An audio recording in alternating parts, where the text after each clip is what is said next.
Welcome, welcome everyone to the 105th episode of the Home Theater Hub. As you can see, we have one of our normal hosts, and I had to call in Philip Rivers, man. I had to call Philip Rivers in because Ike is out sick today. Oh, so, man. so we brought the retired podcast host, Youth Man. What's going on, man? What's going on, Michael? How are you, I sir? am good, man. Thanks for joining us this evening.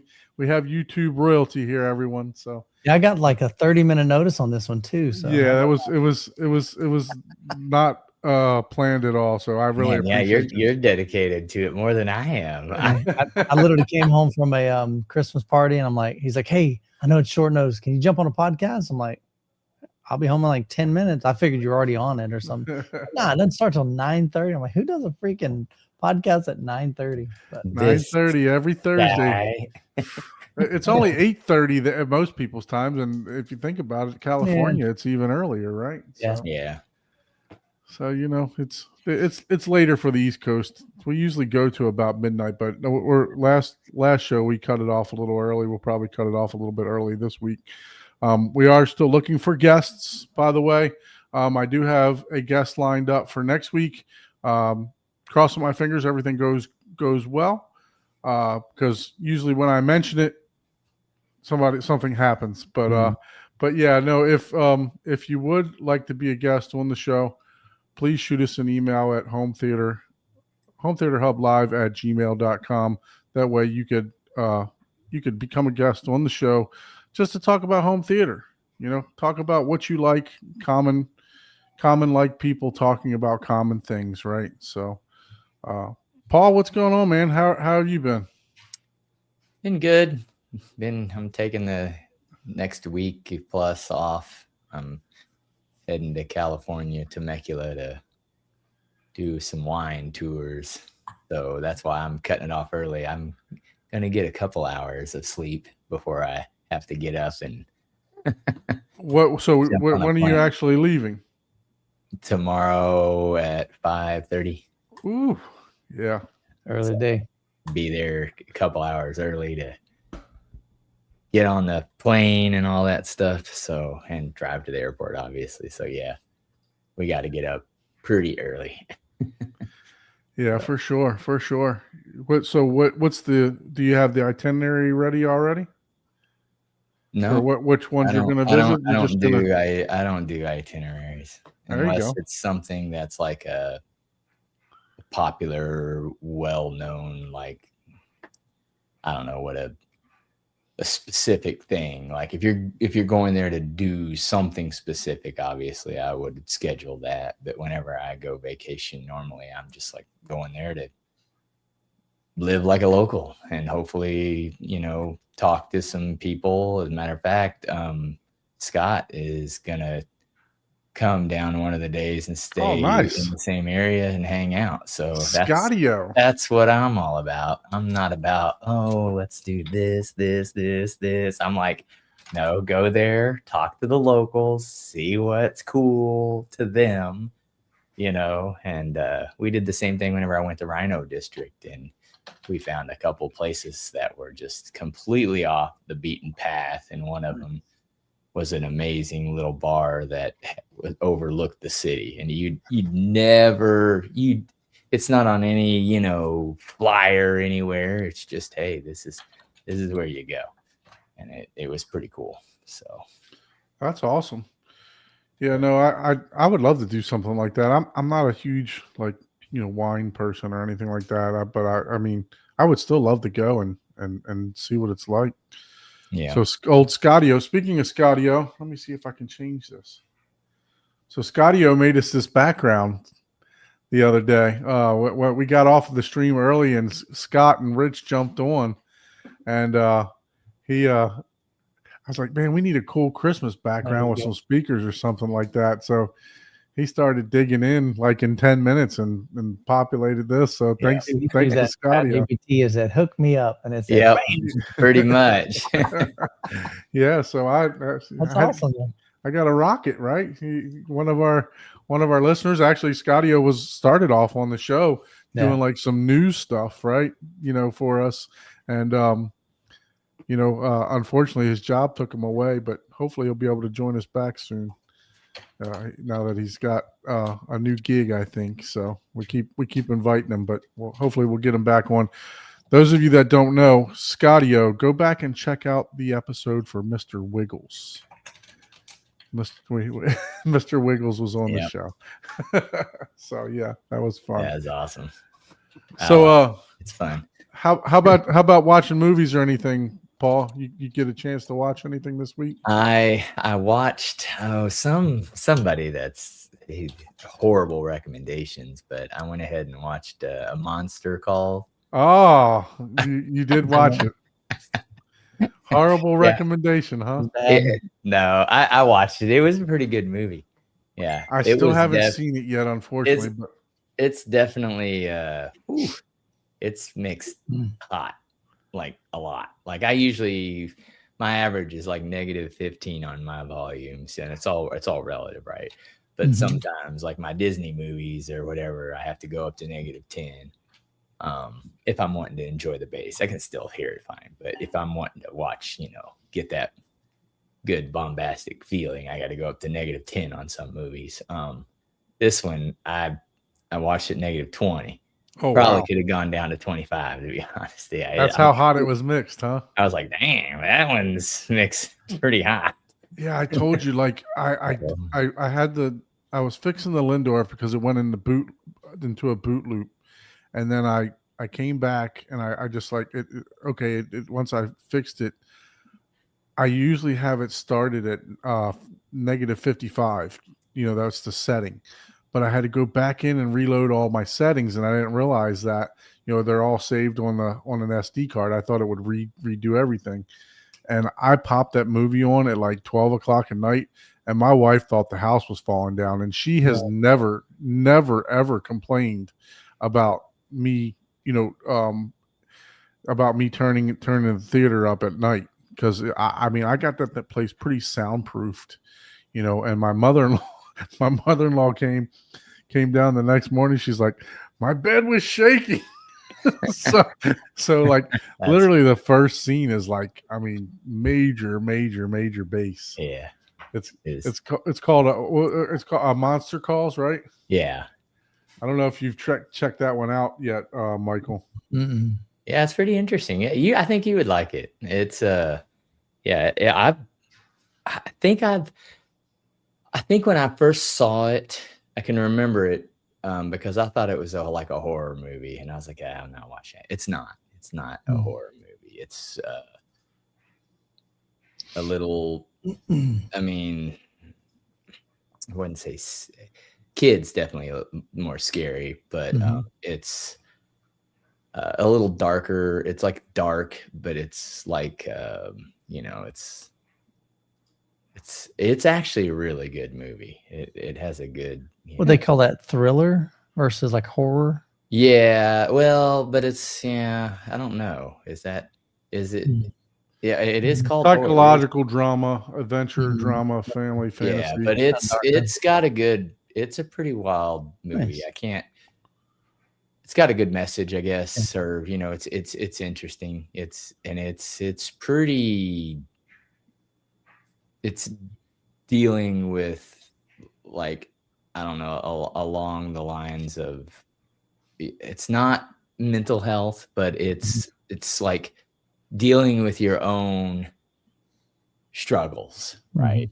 And being able to,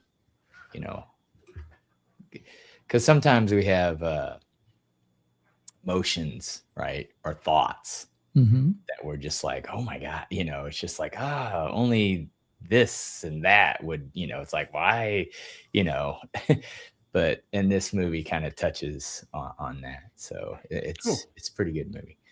You have to watch the whole thing, because it's just like any other movie. It's like not until the last 5 minutes to even understand what it's probably 20 or whatever, 20 minutes of the whole movie to even understand what the point of all this, like, what is the point of all this stuff? And then you're like, wow, that's good. So, and it's pretty sad. Keep you interested till then. Yeah. I'm glad you enjoyed it, because that came from a Takeover Tuesday from DJs. Yeah. Is it? Oh, You know, okay. from Yeah. Brightside. So that one of the guys from there recommended. He had a list of movies that weren't like mainstream. Yeah, it was pretty good. Yeah. I And mean, just for home theater experience, he I had have a a- list of 3D movies. So I recommend you guys is go it a listen to 3D that. movie? No, it's not 3D, I was gonna but say, he had a list of 3D movies that, you know, people don't know about, and he also had a list of 3D movie. Regular movies just for the home theater experience. It was one. It was a couple Takeover Tuesdays ago. it was on Kaleidoscape or something like that. Pretty cheap. So yeah, so he recommended it, and I purchased it, even though it's only in HD on Kaleidoscape. But you know, it's still from what it's a 5.1 track too. So did you up mix it at all, or did you just play it the way that it is? I'm not. I don't bother myself with that. Okay, very It's good. like, whatever. Is what it is, right? Yeah, exactly. Director's intent. Just more laziness is like, I want to like, did I forget to turn off the AI up mixer? Did I, it's just like, no, I don't want to deal with that. I want the easy button, man. I don't want to think about it, Cool. Well, anything else? Were you able to take anything else in this week? No, I really wasn't. I spent all the rest of my spare time setting up my new Vortex 3D printer for my little business. Oh, it came in. Yeah, and that thing is wow. Like cool. that is an engine. Like seeing it on the internet and seeing the videos of it is cool, but man, when you actually see it in person mechanically moving, you're just like, wow. Is like it faster than your other one? No, it's not faster. It is faster moving wise, but with all the extra, this is going down like nerd alley with 3D printers. Most 3D printers have a nozzle, and they made one with like two nozzles in one that like this one and this one. Mhm. This one has what they call a vortex, which there's 6 nozzles on the side. So it has a mechanism on the one side that it literally grabs it magnetically, and it all via near field technology, like communicates with it, heats it up, does all that stuff. But whenever it boots up, or not boots up, when it starts a print, it spends like several more minutes calibrating and realigning everything. So even though it may be faster in some aspects laying down the print, it has so many more other things to do and precision calibration to do that it kind of, it's the same. It kind of evens out. Okay. But Okay. now it's like 80% faster if you're doing specific things, which is what you would buy it for in the first place, which is color, like making multicolored prints. That's where it's like 80% faster, right? But if you're just doing one color, then yeah, it's actually a little slower, because it takes like another couple minutes to do all its fancy calibration. So, but once you start getting into the reason you would buy one of these, the multicolor, yeah, it's like 80% faster. So how's the speaker build coming? Do you still? I got my tools to, crimp all the thing, because I want to crimp them instead of doing a bunch of soldering stuff, since I 3D printed my circuit board. Mhm. I'm going to crimp everything and put it all together. I have that, but it's with the work and then with me leaving next week, I didn't have time to build it. I'm excited to build it. It's done. It's ready. And I also thought of something, how we were talking about how my first iteration, I actually show Michael this thing. Look, this guy is 3D printing speakers, man. It's crazy. yeah. So yeah. Let me show you. I'm like super impressed with this thing, man. I'm waiting for the first. Oh, it's like a legit speaker. Check that out. Yeah. No, I don't have these screwed in, so I'm not gonna twist it all the way up. But yeah, it's like side profile. Mercy. And then I've got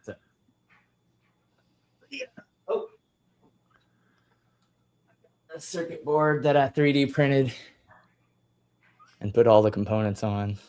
Nice. So now that I got the tools, I can connect everything how it needs to connect and stuff. And then connect it to the big fancy binding posts that I got. There you go. Then, yeah, so you know how I had that resonance. So is what I did. And this is a part of engineering, right? So I literally had to just print a bunch of stuff and label it to figure out, okay, which one of these is, you know, the most economically time-wise, not necessarily like money-wise, feasible to be able to produce a speaker, you know, because like you can hear the difference between some of these. It's just like, so I found that perfect balance. Nice. By doing it. But I have these, the bigger ones, and then I have a whole bunch of the same little squares that I started out with. But anyways, you know, that's what you got to do. You know, it's like no matter how much math you do, you still have to physically get trial and error. And then you're just like, all right, here we go.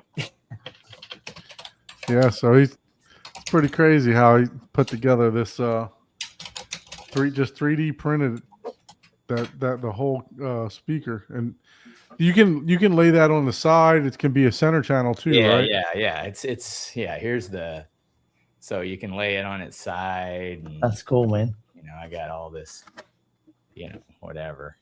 And so it's actually has, if you notice, it does have actual tilt to it. So, you know, it's got a kind of an angle in. And then, of course, obviously you can. What did we say the name of these were going to be? I haven't got a name yet. We came up with a name on the after show. Michael's going to be selling them at Obsessed Home Theater soon. Yeah. I don't know that will happen.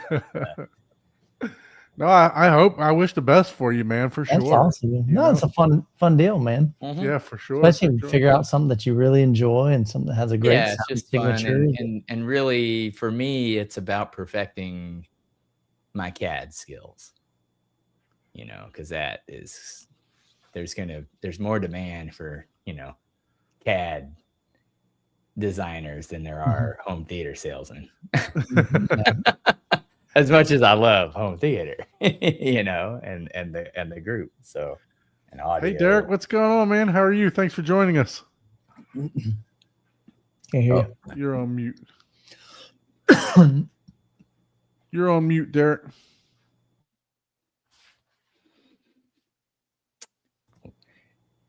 Let's have this moment of silence for Derek and his microphone.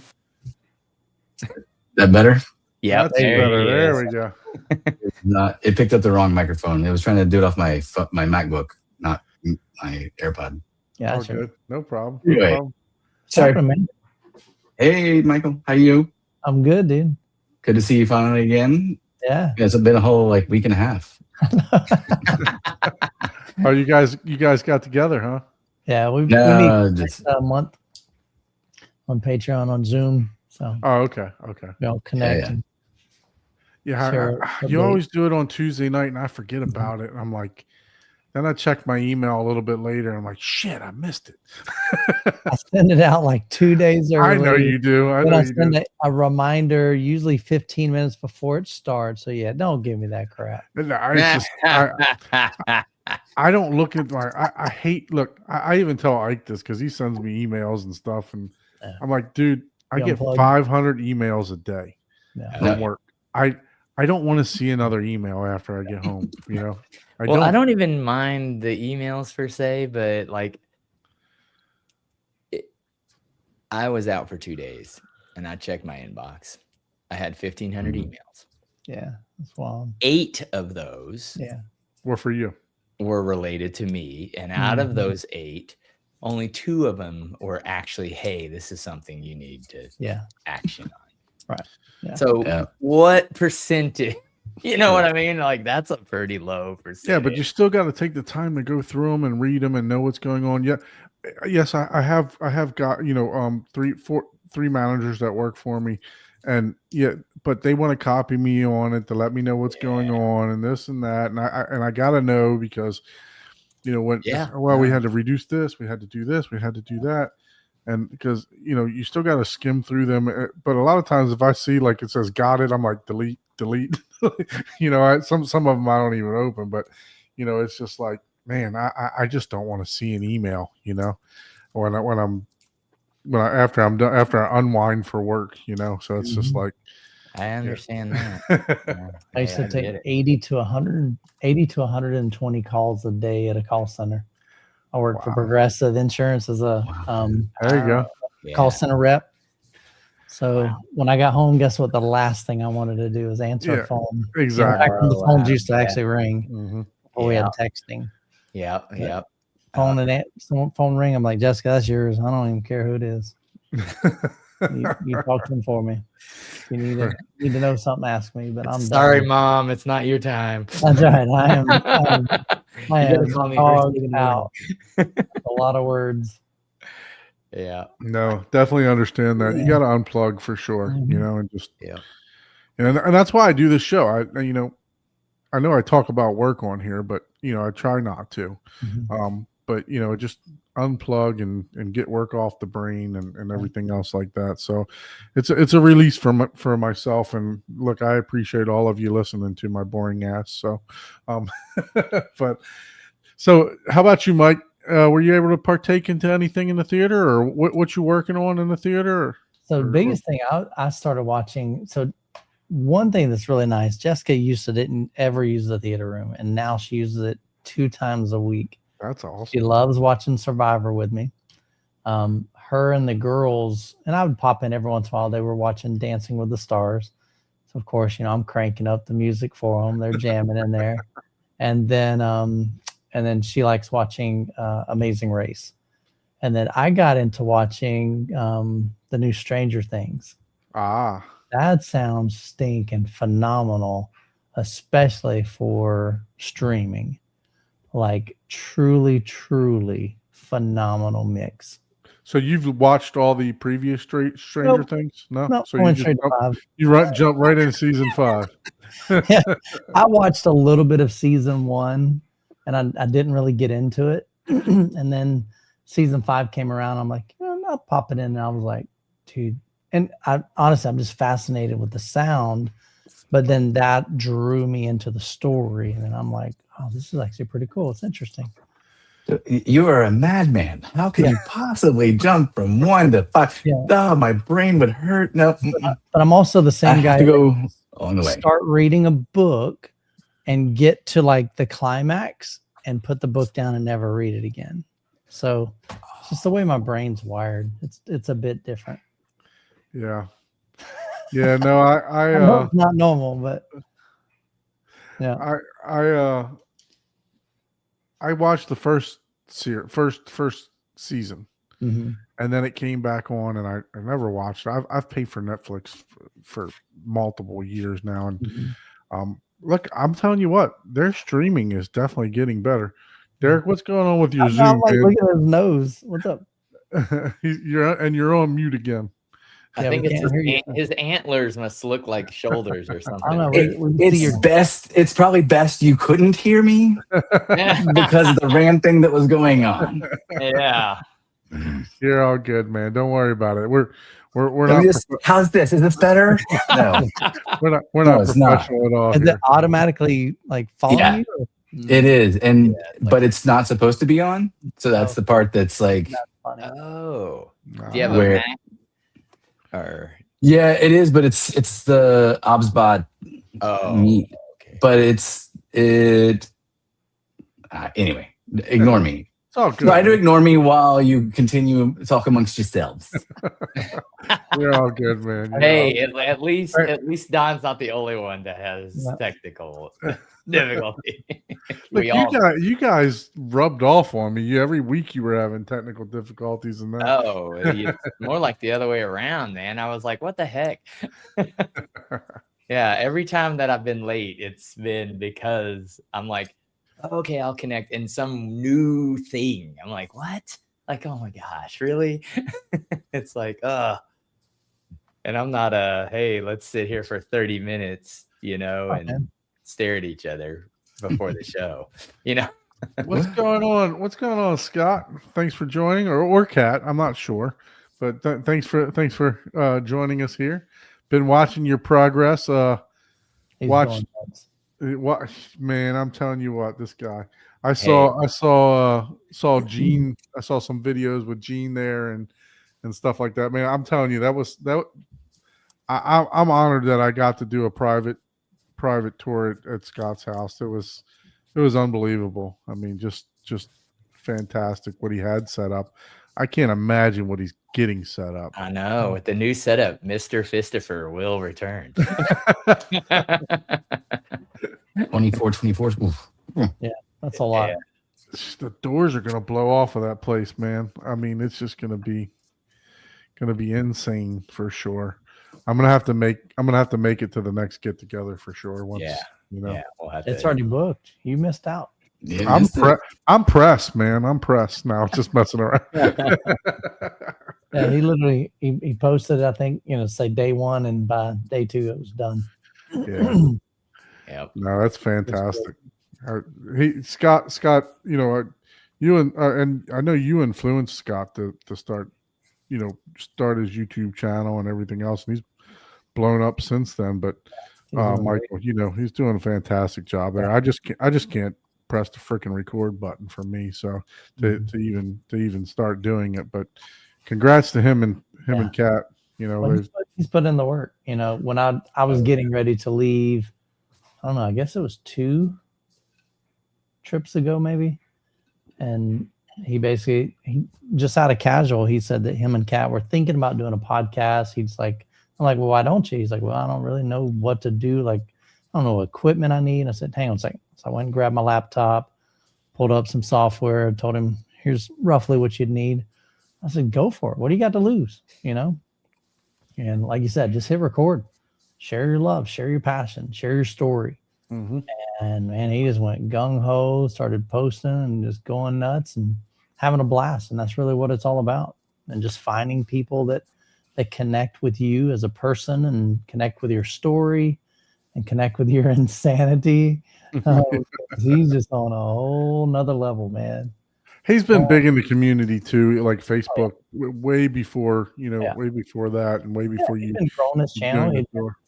Yeah, and he had been inviting people over to his house for probably 3 or 4 years, Scott, I think, before he even made like an online presence as far as like on YouTube. But he'd been growing his Facebook following for a while. So, but no, he's doing great, man. Appreciate his friendship. Yeah, no, for sure. Thanks for tuning in, Scott. Appreciate you, man. Sorry about that. That's bedtime. No, I set an alarm at 10 p.m. every night to check my calendar. And the reason is because there have been times I've missed meetings at like 9 a.m. or 8:30 a.m. Like I normally don't schedule meetings at 8 a.m. or 9 a.m. Right. But every once in a while it catches me off guard. So I'm like, all right, if I set an alarm, then, I'll look at it and go, oh, okay, I need to make sure I do this tomorrow, or this is going on. So just to make sure. Well, one thing that, and I didn't talk about my experience, we'll get to it, but since Scott brings up community, I think it's a good segue to talk about what you have going on, Michael. Mm-hmm. So we'll just kind of skip out of order here from what we normally do. We normally go around and talk about all of our experiences, but I mean, I think this is just as important here, right? So, Michael, you've actually dove in, and you've talked to me about this. I know you were talking to Casey about this several years ago, and just trying to find a way to get everyone together, to get there, to let people know, hey, there are other people in your area, that you can experience and talk about home theater to. So talk about a little bit about what you're putting together here. So the heartbeat behind this is one of the comments that I continually get on my channel is, Michael, I don't know anybody in home theater, like nobody locally. Yeah, I know some guys online, that I've met, but they're a screen name. They're just a username. They're a first and a last name, but they have no idea who these people are. They don't know their families. They don't know their story. They know what gear they have. That's it. And so there's really no deep connection on a lot of these folks. But they don't have anybody they can physically go over to their house to check out their setup, to call them on the phone and say, hey, I've got some new subwoofers coming in. Would you mind coming over and help me bring them into the house? They don't have that genuine friendship, that local connection. And so it's been on my heart for a long time. Well over a year, maybe even multiple years. But I always made the excuse, I just don't have the time. I'm so involved with, of course, making content on my channel. So a lot of it's traveling to different events and things. And then on top of that, we've got Obsessed Home Theater, and we're building that out. And so I just always made an excuse. And it was interesting. We were over at Benny. He's one of my videographers for some of the events that I do and sponsored videos that I do, home theater tours. And we're at Benny's house, and we're sitting down. And in that video, I just shared, I'm like, man, I would love for one of you guys to start a group. And I just really was focusing that video on the community aspect of it. And probably within like 2 days, I got a message on Facebook, and a guy said, Michael, I watched your video. I don't know anybody in my area, but I did what you said. I started a Facebook group. And I was like, holy crap, man. I was so pumped. It got me so excited. I'm like, well, if he can make time for it, dadgummit, it's time. I need to stop making excuses. Let's do this. So I created the Obsessed Home Theater Central Florida group for our area, because that's where I'm at. And I figured that makes sense. There's about a 4-hour drive from East Coast to West Coast, but like I'm kind of in the middle. I'd be willing to drive 2 hours to go hang out at somebody's house that has a really cool home theater on the East Coast. I do the same thing on the West Coast. And so I started that. And then I think I shared that either on Patreon, or I shared it maybe just as a community post and said, hey, is there anybody in North Florida, South Florida? And I had 2 people volunteer to create a group. And I'm like, well, if we're going to really expand this across the US, that's really the desire right now, to have multiple Facebook groups in all states.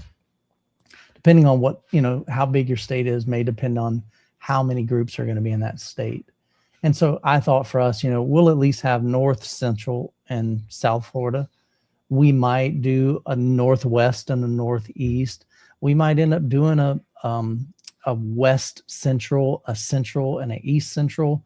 But I figured this is at least a start. Let's start there, see, what we have. And, I reached out to our guy that builds our website, Manny, and I said, Manny, here's my vision. Here's my heartbeat. I talked to Rusty about it, and they loved the idea. And I said, can we build a page on the Obsessed Home Theater website? Because my thought is, just because somebody creates a group, most of the time people can't even find it. So I'm like, what if we created a directory so that everybody could just go to obsessedhometheater.com, click on community tab, and then on that page, I don't know if you can pull it up, but on that page, there is a drop down that says, click your state. And you click on Florida, and it pops up all 3 groups that are in Florida. So I wasn't aware of that, but I did just go to Facebook here. Yeah. And I just typed in home theater community, right? Yep. And you can see that there's, multiple listings here of, correct, different Facebook groups, but we'll definitely go to the Obsessed Home Theater page to check that out too. But that's the easiest way. I mean, you could search for it on Facebook, but if you're just wanting to see, all right, where are these groups in my state? And here's one thing I'm thinking of too, is that let's say you're in the very North Florida. You might want to connect with the folks that are in South Georgia because it's right next to you. You might be a 10-minute drive for you to cross the border. There are other states that do that too. They're bordering other areas. I don't care what, what group you're involved in. The purpose of this is, can I, as a consumer, find out who's in my area? And what's been really cool and even like revealing to me, I didn't realize how many people were in Central Florida. Yeah, you guys got like 60 some people in the group already for Central Florida. Like, I was looking at that. Now, I do have a little help because I got my channel. I can at least say, hey, if you're in Florida, Right. Central Florida, so that helps. But my thought is, hey, let's build the network. I'll build the infrastructure. I'll be pushing the, people to go utilize this tool. And so if you click on, the drop down menu, you'll see all the states. I don't know if we can see it on the, yeah, you're not going to be able to see it on here because of the screen capture. Because you clicked on it, right? Yeah. Yeah. So we're not going to be able to see it. But anyway, there's a drop down menu there and it'll say every state. So when you click on that state, go ahead and click on Florida. They should be able to see it once you click on it. Yeah. So see, now we can see down there at the bottom. When I did the screen recording of this, mine did the same thing. I was like, dadgummit, because I didn't capture the whole window. I just captured the tab. Right. Yeah. I'm only on the tab. Yeah. Yeah. No, you're fine.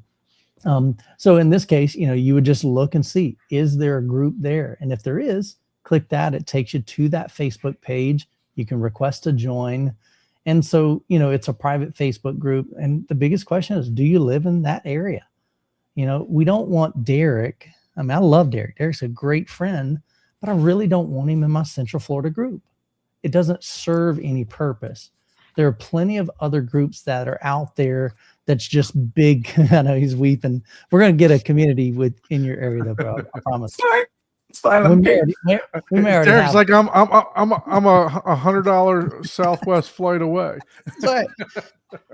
I mean, hell, I drive 4 hours to go to stuff in North Texas. It's only Yeah. 10 more hours to get to you.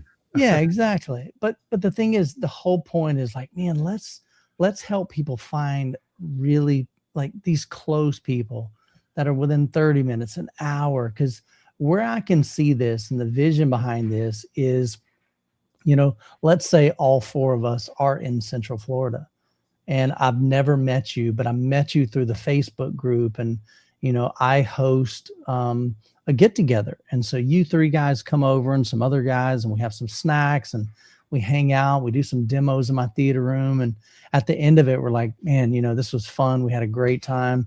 Who wants to do next month? And Paul says, well, dude, I'd love to have you guys over at my house. Paul Let's needs do it. Paul needs to be the moderator of Kansas Yeah. City. You don't have Yeah. anybody yet. Yeah. So the way it is it's like, that's the purpose of this. And where I can really see the value is imagine when, let's just say Derek says, man, I've been hearing so much about this mini DSP thing. I've got 4 subwoofers and I know I'm not really getting the most out of them, but I don't know squat about mini DSP. And, and Don says, man, I'm all about it. Do you know how to do that? I'd be happy to come over to your house on a Saturday and let's dial this thing in. Imagine that. Like that is a crazy resource that we just don't have. For sure. So that's the heartbeat behind this. That's the vision behind this. I think the community is going to grow because now people feel like they belong to something. We all want to belong to something. And so that sense of belonging, that sense of community, now you're building genuine friendships within people. I had a guy just recently, he connected with somebody locally and he said, man, I've been texting them, we've been hanging out. I've been to their house. They've been to my house. And we even went out and had a drink, the other night. I was like, dude, that's what this is all about. That's the whole purpose of this. And then I think even the brands, think about all these brands are going to benefit because you're going to go to Paul's house and he's got X brand of speakers. And you may be like, man, I need that in my life. Or you go to Derek's house and he's got a projection image and you're rocking a TV and you're like, now I see what these guys are talking about in projection. Like I didn't realize you could get that great of an image and man, I'm missing out on that big immersive. So I think the brands are going to, there's just so much value I think that we're going to get out of this. And so we've started off in Florida with Central Florida. We expanded to North and South. And then from there, I just said, hey, if there isn't a group in your area, reach out to me. There's a link at the bottom of that page. It sends me a direct email and it says, hey, Michael, I'm interested. And so shoot me an email. If your area isn't there, I just have a conversation with you. I created a document, a step-by-step. Here's how you create a Facebook group. Here's the questions that you need to ask. And, just so that you're kind of what do you call it? Not weeding out, but you're, what's the word I'm looking for? Just focusing the Yeah, keeping it Yeah. targeted. Yeah, targeting. Yeah, I mean, you're basically just, oh man, I can't think of what I'm filtering out. People that don't belong. yeah. Right. I don't know what I did. I created my first group, and what I'm telling everybody, when you create the group, do not click the Facebook. Basically says, hey, do you want to invite some people to your group? I'll help you. All your friends No. and family. No, you don't. Because Yeah. number one, all your friends and family, they don't give a rip about home theater. But what it did is I have 7,000 followers on Facebook. It sent invitations to all 7,000 of them. Like every few hours, it would say 300 invites were sent. And so me and my moderators are deleting and deleting and deleting. But what was crazy, even though I had these 3 questions, like, do you live in Central Florida? Do you love home theater? And it was, there were people in like Pakistan joining. There are people in the UK and Canada, and just automatically it was bypassing the system. So I'm telling people, look, just manually invite them. I'll help you promote it. I'll get some traffic to you. Copy the link, send it in a text or something, but don't hit that join button or it, Yeah. or invite, but not join. But Yeah, it for was- sure. Oh, it was a pain in the So- butt. Invite all. So what would you That's say? right. What would you say because like for me, right?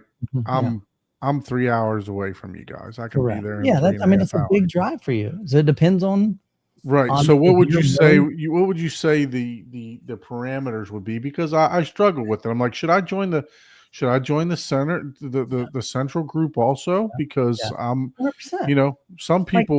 some people may say, yeah, I'm not going to make that drive. Some people may say, 3 hours is nothing.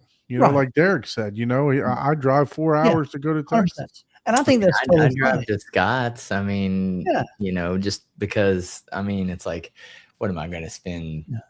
A Like I said, minimum there's no 2.5 hours restriction. in the airport. Yeah. It's like, okay, now I'm down to like, 3.5 hours. I'm saving, but I have no, leeway to do anything or no freedom to do anything else except hop on the plane, hop off the plane. Right. And also, I got to get a rental car whenever I get there anyway. So, there's a large break point for me. Now, would I do it weekly? Yeah, I'm not like home theater meeting up. Yeah. 5 drive every weekend. But Well, most of the, like my vision, I would love for these communities to begin eventually. It may take some time, but eventually, as they get to know each other, because at first nobody's going to open up their home. They're just getting to know each other. These are random strangers on the internet, Yeah, for sure. but they're sharing their, here's my photos, and man, I just got this new subwoofer, or man, I just installed this projector, or man, I don't know how to do this. Can you guys, and then you're helping each other out verbally, and then you're building friendships, online friendships. I've already seen guys in my group. They're like, he's like, man, you're like right next to me, like you're in my neighborhood kind of thing. And Oh wow. like, what I'm saying, like not neighborhood, but in my vicinity, you're in the same city.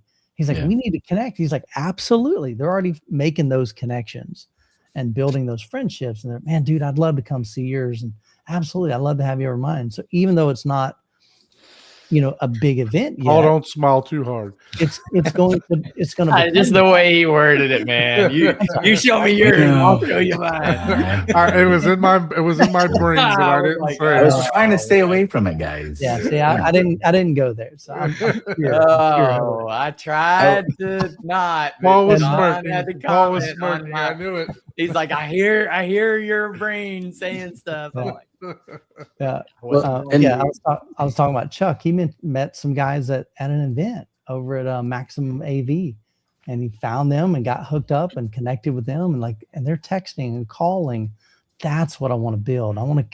I just want to provide a platform that can help people find others that are in their area that are interested in home theater. I've got the platform, we've got the website, I've got the audience. All right. What I don't have is time But what I've always told people, I don't have time, I make it. And the reality is we all make time for the things that are important to us. And I really think this is important. So I'm making the time, but I get like literally while I was on this call, I got a guy, he just set up one, two guys that just set up one. Joseph is in, where's he at? He's in. Tell me Hawaii, because I need a trip to Hawaii. No, he's in Eastern Pennsylvania. So we've okay. got a group now set up in Eastern Pennsylvania. Mike Young is he just got set up, so he's setting one up. I think he's in. No, I'm thinking of Miguel. Miguel's in Ohio. So man, there's just so many people that are stepping up, going, "Hey, there's nothing in my group." And so my first comment is, "Are you volunteering?" You know, and they're like, "Oh, what does it entail?" Yeah, I'm like, "Be nice, be encouraging." Take 15 minutes to set up a Facebook group. I'll walk you through it. I'll create your banner. We'll link you on our website, get you up and running. So I guess Paul can't be the Kansas City admin then. Why is that? You said be nice. Oh yeah. That's probably what me out right away. But that's it. I mean, my point is, you don't have to be the expert. You don't. Not have everybody to can be be a moderator. You don't have to have a dedicated theater room to be the person that starts this. Mhm. I just need somebody, because it's funny, because one guy set it up and he said, do you want me to make you an admin? I'm like, no. Why do I want to be an admin of 300 groups? No. Right. I don't even want to be a member of your group. No offense. Yeah. But I can't be a member of 300, because think about it. If there's 50 states and, if we get to 5 per state, that's a ton of freaking For sure. groups. Yeah. So no, I don't need to be a part of that. That's y'all's group. You do with it what you want. I'm just providing the exposure to your group. I'm going to help you do my best to drive traffic to it so people can find you. And we're just being the hub and the resource. And this was just a way that I figured, you know what, we can provide, Audiovice does a great job providing a free, tools to build out your theater room on their site. Now, granted, there's some byproducts of that. There's branding from that, because people are going there. They might buy something from. Are we possibly going to pick up maybe some customers from it? Sure. But the motivation and the heart is like, this is a need that I have seen for many years. And I keep hearing the same dang comment. I don't know anybody in my area. Yep. I had a admin, a guy who set up a group, and he said, Michael, I'm setting up a group. I don't know anybody in my area. And I said, that's exactly why you're setting it up. That's the whole For sure. Oh, man, if you can't tell, I'm pumped about this. No, you are. I can tell, man. When you made the calling, I thought about saying, can I be the moderator? But the truth of the matter is, like you said, I don't want to do something half-assed, right? So if I knew that I could have 100% of the time to do it, I would definitely, because I'm not going to do it anything half-assed. You guys see that it's taken me this long to do my theater, so I do it as I do it when I can, and I do it to the perfection that I think that I can do. I'm not a skilled carpenter, but I take my time at doing stuff and making sure it's done right. So, but so when you made the calling, I was like, man, can I do this? Do I actually have the time to do this? And I thought about it. I'm like, and then I saw that Bill, a guy that I know, been to his house. Mm-hmm. He's been on the podcast. We've done theater tour with him. Right. But I saw he volunteered to do it, and I was like, great, because he's the perfect guy to do it. To be honest with you, there might be, like I said, there may be plenty of other ones in Florida too. We may do a Southwest Florida and a Southeast Florida. It might make sense because, again, the state is pretty wide. Right, for sure. Not everybody's going to want to drive that far. So here's my thought. The goal isn't to have 600 people or 1,000 people in this group. The goal is to have 20. Like if you had 20 guys that love home theater and are interested in it, or 30, dude, that is plenty. That would be amazing, because most people know none. Right. Or maybe they know one, so that's really the heartbeat here. And we've had this with AVS Forum, but Yeah. The speed at which to communicate and the tools, it's just not as effective. Like Yeah. when you IM on ABS, sometimes it just gets lost and whatnot. Mhm. And- Yeah. And I've experienced with the groups from Texas that community. And I mean, Taylor, I would have never met him if it wasn't for ABS and that forum. But this, I think, is going to allow that to expand outside of people. Because, Yeah. I mean, you got to get people to ABS to get Yeah, them ABS is still involved. pretty niche. And although Yeah, everybody exactly. doesn't, I had a guy, he's like, but I won't ever use Facebook. I'm like, I'm sorry, bro. I can't Yeah. meet everybody's needs. Right. We could have chose Discord and it would have been so much more difficult I because think Discord is more difficult to very niche. navigate through. but that's what I'm you know? saying. Like the average consumer, they don't know how to use Discord. And you got to teach them. And it's like, this Yeah. is something people are familiar with. It's easy to set up. I just figure, you know what? Let's go for it. Let's shoot it. It's a starting And- point. And yeah. your market and the target market that you're probably trying to encourage to gather is more likely to be on Facebook anyway. Yeah. And I mean, hell, the Central Texas group had one person yesterday. Mhm. It has 5 today. Right. And now 6. Yeah. So it's just kind of a Yeah. interesting. I mean, Bill just started his 2 days ago. He's got 30 members, That's perfect. Like he would, even if his group never grew, if those 30 people were active and they start Yep. developing community and friendships and helping each other out. And, I mean, imagine if Don would have had this group, he would have built his dang theater room 5 years ago. Oh yeah, Right? because we would have Right? invested him And he just every missed that. day. Where'd he Like, go? hey, when am I Yeah. getting to come over? I was ready to bust his chops, man. No, but yeah, seriously, that's the whole reason I'm doing this. Yeah, that's the whole point of that, Yeah. man. I Give just, yourself motivation. Yeah. yeah, so I'm excited about it. And I even asked our group, Don, you missed that, didn't you? Hmm. I put be right back in the chat. I actually spilled something, so I went Okay. to I said, grabbing that. imagine if Don would have had this group 5 years ago, he would have had his theater done because there would have been some dudes that would have come over to help you build the dang theater. Yeah. I would have been like, Hanging dude, drywall come on, and running man." cables. and- Chuck actually offered to come over a while ago, but That's one dude though. You don't want Chuck coming over because if he does something, you're gonna notice how crappy all your craftsmanship. No, You're no, gonna be like, okay, oh, man, time yeah, out. ooh. Oh. Put a big timeout on that because I don't know if you remember or not, but Senor Dusty and myself, we measured down to the 32nd of an inch so that he could put it in the CAD. Mhm. And there was only one item that was out of line on my theater. I tell you, I build stuff to perfection, man, when I That's build good, it. So That's good. don't Well, I think Bill's- don't knock my craftsmanship, bro. Yeah, nobody's ever questioned that. I'm not knocking yours. It's not the Complimenting craftsmanship, Chuck. it's timing. That's what it is. It's funny. Yeah, Bill said he invited you. I think it's Bill in the chat. He invited you to be a moderator of that group. Okay, yeah, no, I definitely can have some time. That's the- I've that's the been good thing. monitoring it because look, I made a post and just said, "Hey, what's up? Where are you guys at?" Right. Right. So and I just was hoping people will respond that, "Hey, I'm in Broward, I'm in did the Miramar, I'm same in thing. South Yep. Florida, I'm in Yeah. I'm in Miami or I'm in West Palm." Yeah.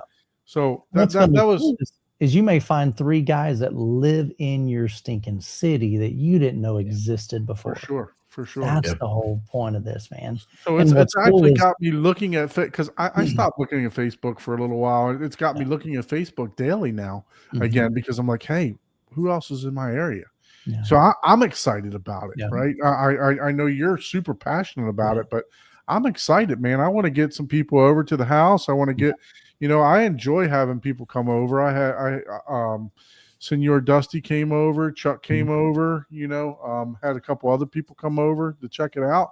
And quite frankly, I'm almost done, right? So I haven't even had my family over, Mhm. so I'm excited for them to come over and I check had it a guy. out. I had a guy recently tell me, and it kind of made me sad, to be honest with you. He said, "Michael, I've never had another enthusiast come over and demo my theater." I was like, I didn't realize like we are so blessed that most of us have had that. We've had people come over and we've been to other people's homes, at least a couple. And there are people out there, they don't have anybody that they feel, because I mean, the reality, even my kids, they like music. They like going in the theater room, but they don't give a rat's butt about anything in there. You know what I mean? They don't care. Even my son, he's got a nice little setup, but he's been rocking a 3.0 system for since he was 12, never even owned a subwoofer, and he's cool with that. He's totally fine. So they don't get it. And my neighbors, they don't get it. They think it's cool. They're, oh, this is nice, but they don't get it, and they never will, and they don't want to get it. So this allows people to connect with others that get it. And so that's what's cool, man.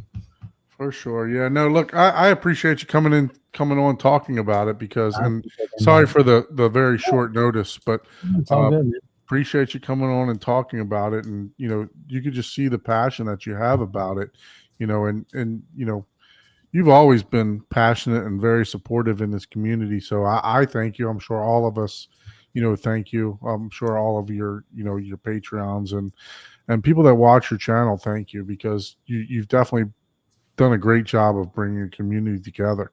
Thanks, man. For sure. I just want to make an impact. I mean, the reality is I want to leave my life at the end of my life knowing that I impacted people for a positive,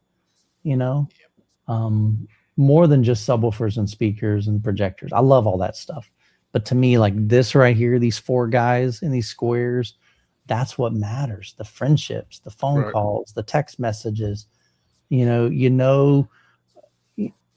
that handful of people that what's going on in their life, their struggles, when, their house is being foreclosed on, or they have to move, or they lost their job, and you're building those genuine friendships. That's what's cool, man.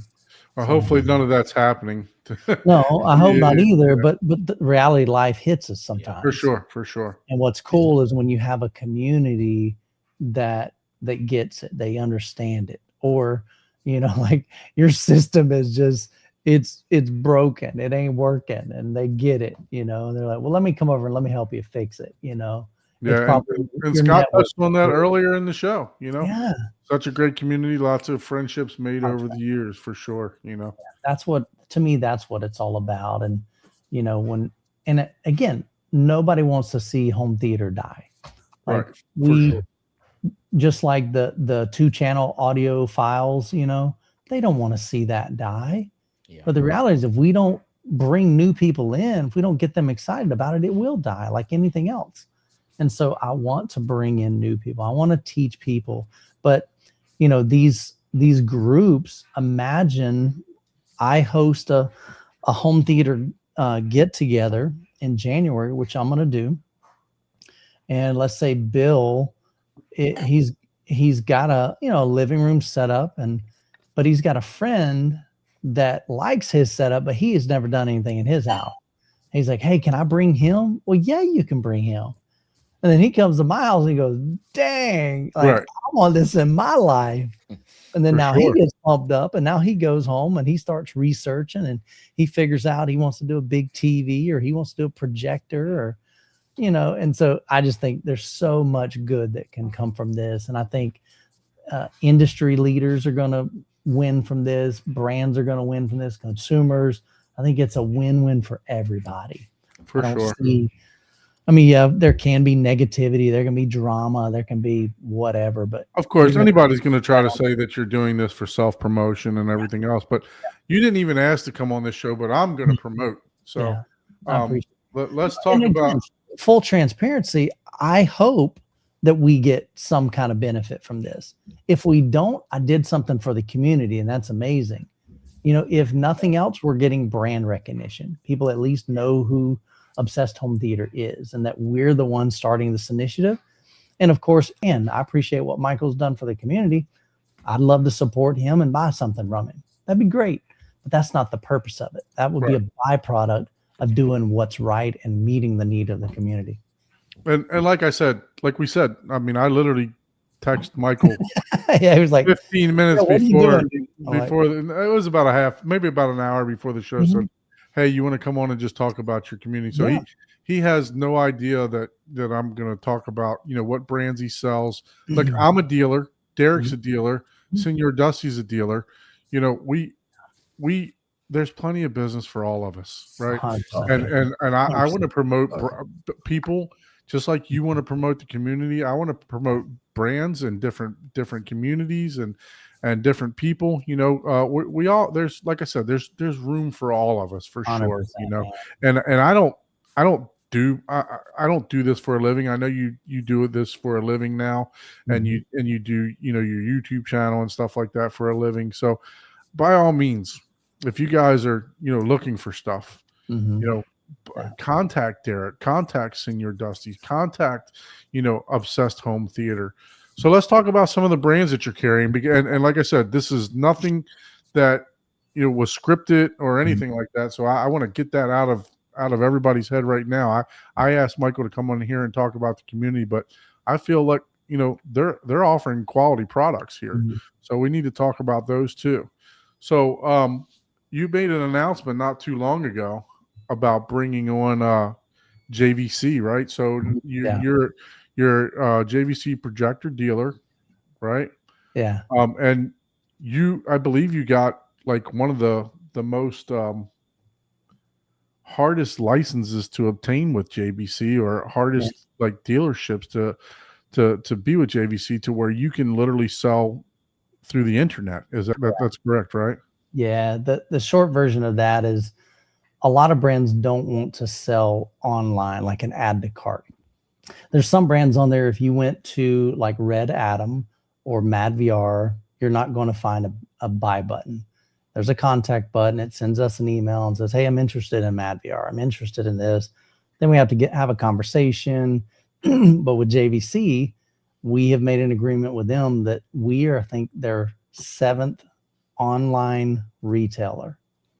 And these are up against companies like Crutchfield, companies like Audio Advice. These are huge companies, you know, sometimes hundreds or thousands of employees, big businesses.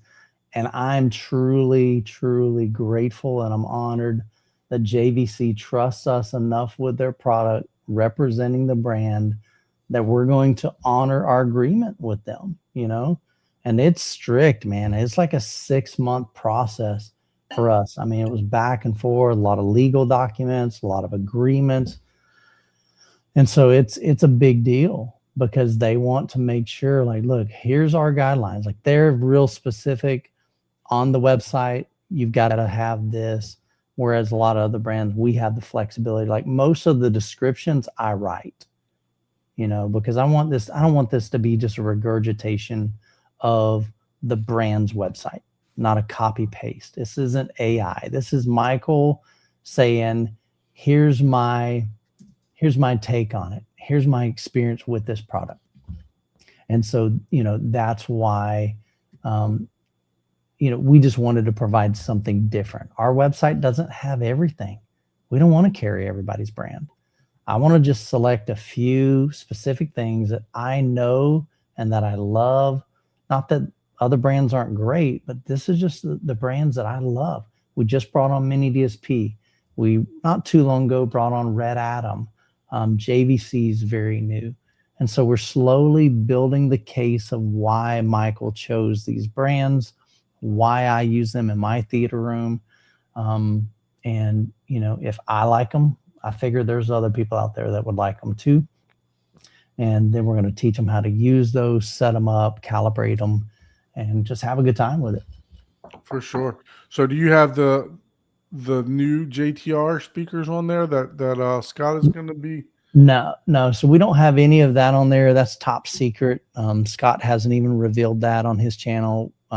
Jeff did let the cat out of the bag during the Audioholics event. It was kind of funny because he said, Gene was telling me, he said, now, Jeff, I know this Kalos sounds amazing, man. This little 12-inch thing is rocking, especially for a 12-inch sub. But, you know, you really probably ought to make a 15 and maybe an 18. And Jeff looks at him and kind of gets quiet and he goes, a 24? And so I had one of my local guys, he's like, Michael, did he just say 24? I'm like, what are you talking about? Because I couldn't say nothing. And he's like, no, Jeff's making a 24. Is that what Scott's building? I'm like, I don't know. Where are you getting this information? He's like, Gene said it, or Jeff said it in the video. So I had to go watch the video, and I'm like, okay, well, Jeff said it, then all right, then I can at least say that, yeah, there's probably a 24 in the works. And then Scott was able to share that on his channel. So, so he's coming out with some RTJ 24s. So he's getting into the bigger, we're an authorized dealer for JTR, RTJ. Scott's a dealer for both as well. But yeah, Jeff's just nuts, but that's what a lot of guys want. They want the bigger subwoofers. So he's just meeting the demand of those true hardcore enthusiasts. I'm just hoping that they're in a compact box. I wouldn't get your hopes up, brother. Yeah, I mean 24. You got it. Yeah, no, I mean how compact can 24 be? Right? Is going to be pretty big for that. For sure. I mean, it could be the size of my RS2s. Because honestly, the 18s, the RS1s, they're not the box isn't that big. Like 21, yeah. 21 you have that on your let me go to that one here. Yeah. Let's see. I need to start to the right, up to the right. Subwoofers. Oh, okay. Yeah. So yeah, we've got the Kalos, the JTR series, and the subwoofers. So yeah, the RS1s, I mean, those you look, there's not a lot of extra box. You know what I'm saying? For a massive cabinet. So being sealed allows you to do that. When you go to the 2400, then it's ported, so you're gonna have a substantially larger cabinet on that. Yeah. If you click on the scroll up just a little bit, hit scroll up just a little bit. Up, sorry. Yeah, up's the other direction. And click specs. You'll see the dimensions there. I think it's like 21 by 20. Yeah, 21 by 21. Yeah. Actually, when I built the platforms in the back of my theater, I came to the JTR website and I was like, all right, how big is the RS1s? Because I need to know if I'm going to eventually go to them, if it's going to fit in that spot. So yeah, that's how I know. I mean, look, if you're looking at 21 by 21 with an 18-inch woofer in it, you know what I mean? It's like I said, there's not a lot of extra room. So I was kind of hoping that for the 24, maybe it'd be like, it could be 27 by 27 or something like that. I mean, it's not going to be like an Ascendo massive, right, 80-inch box kind of thing. So yeah. So we talk about JTR, and you got Perlison also, right? Yeah. Yeah. So Perlison, basically, Perlison has always been incredible. They measure extremely well, huge output. I mean, they were the first company to ever hit THX domestication. There may have been other brands that could meet that, but they knew as a new company hitting the scene, selling, I kind of consider it luxury pricing. I mean, this is when you're talking $10,000 for a pair of speakers, that's significant money. Right. And so they knew if they were that was their target audience coming out the gate, they better have some credentials behind them because nobody's going to buy their product. And the way they chose to do that is, you know what? We're going to get THX Dominus certified on every stinking speaker that we make. And so they had, I think when I interviewed them, when they first came out, I flew up to Wisconsin, I think it was Wisconsin, and they had 21 speakers and subwoofers that were THX Dominus certified within like the first year. It was wild.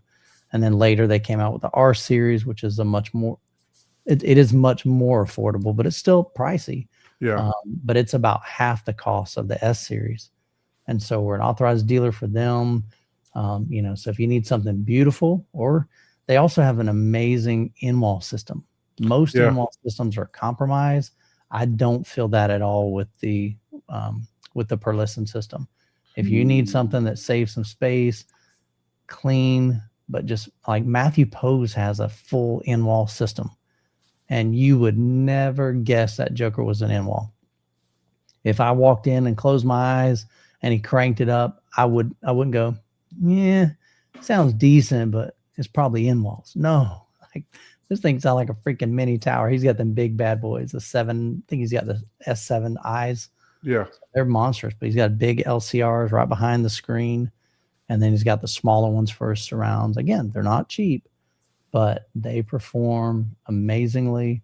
Having that DPC array with the vertical mid-range and the tweeter, that's going to give you a much better sound, especially when you're doing like a horizontal center. Aaron from Aaron's Audio Corner made a video on why most center channels suck. And that was one of the things that he said. He's like, look, most of the time when you got an MTM, like, you got your mid-range on the outside and a tweeter in the middle, you start getting some funky issues. It's not as good sonically, especially off axis. But when you can have that vertical mid-range and tweeter, that's what Perlisten said. Look, we know the logic of that. And then they put that waveguide there to help with dispersion. So they know what they're doing. Everything they make is based on science. And so that's why we chose them. But we needed something that could go in a living room that was pretty, because JTR ain't going in most people's living room. For sure. So that ain't pretty. And it ain't small. Yeah, I tell you, the only subwoofer that I thrive for, other than the RS1, is the Perlisten. What is it, 215 or whatever it is? Yeah, D215 215S. Mm-hmm. Let's see. Yeah, it's a beast. Yeah, they use a push-pull configuration in that series. Yeah. And so what was that brand? MNK. That's it. Yeah. So they were like the original OGs of that. So right? we talked about M&K last week. They actually just Yep. came out with a Dominus in-wall speaker also. Okay, cool. Yeah, so you may want to look at them also, Mike, for as a brand to maybe bring aboard too, just to have some different options. Yeah. The next thing I want to do, of course, we started kind of at the top. We started with a lot of the things that are in my theater room, and we're still building that out. It would be easy just to automatically put everything on there, but we're wanting to build the case through video. We wanted to share that story. So that's why we're just slowly introducing each one of these brands. But eventually, I need to find, all right, what's for the guy that's just getting into this? He doesn't have $10,000 for a subwoofer, Right. Or probably isn't going to Most spend of us. $10,000. Yeah. Yeah, it's like, okay, well, what's for him? All right, well, let's figure that out. Is that ELAC? Is it Klipsch? Is it SVS? What is it? And so that's where I've got to chase that down. Same thing with projectors. Not everybody's going to spend $15,000 on a projector. Mm-hmm. That's why I'm checking out this Valerian. That's why I got a Hisense in, these lifestyle projectors. And I'm like, okay, I could see how this could be a legit projector for somebody that doesn't have, $8,000 to spend on a projector or more. $5,000, $4,000, heck of a projector. Now you're missing out on a lot of the features that JVC has and Epson and Sony. But if you're just looking for a bright image, you're looking for something super affordable, might be a good option. And so again, we have to figure those out. Yeah. So for any of you that are watching, as you can see, Michael has multiple brands, Kaleidoscape, Red Atom for a rack, JVC for projectors. He's even got banana plugs, so head over to Obsessed Home Theater, check out what they have. By all means, support them. Michael's doing great things in the community. And like I said, Michael, I invited Michael an hour before the show, so he had no clue that I was even going to talk about, Obsessed. I was coming back home that we finished the Christmas party. I was going to edit a video, but I'm like, yeah, I'll hop on, man. I appreciate the invite.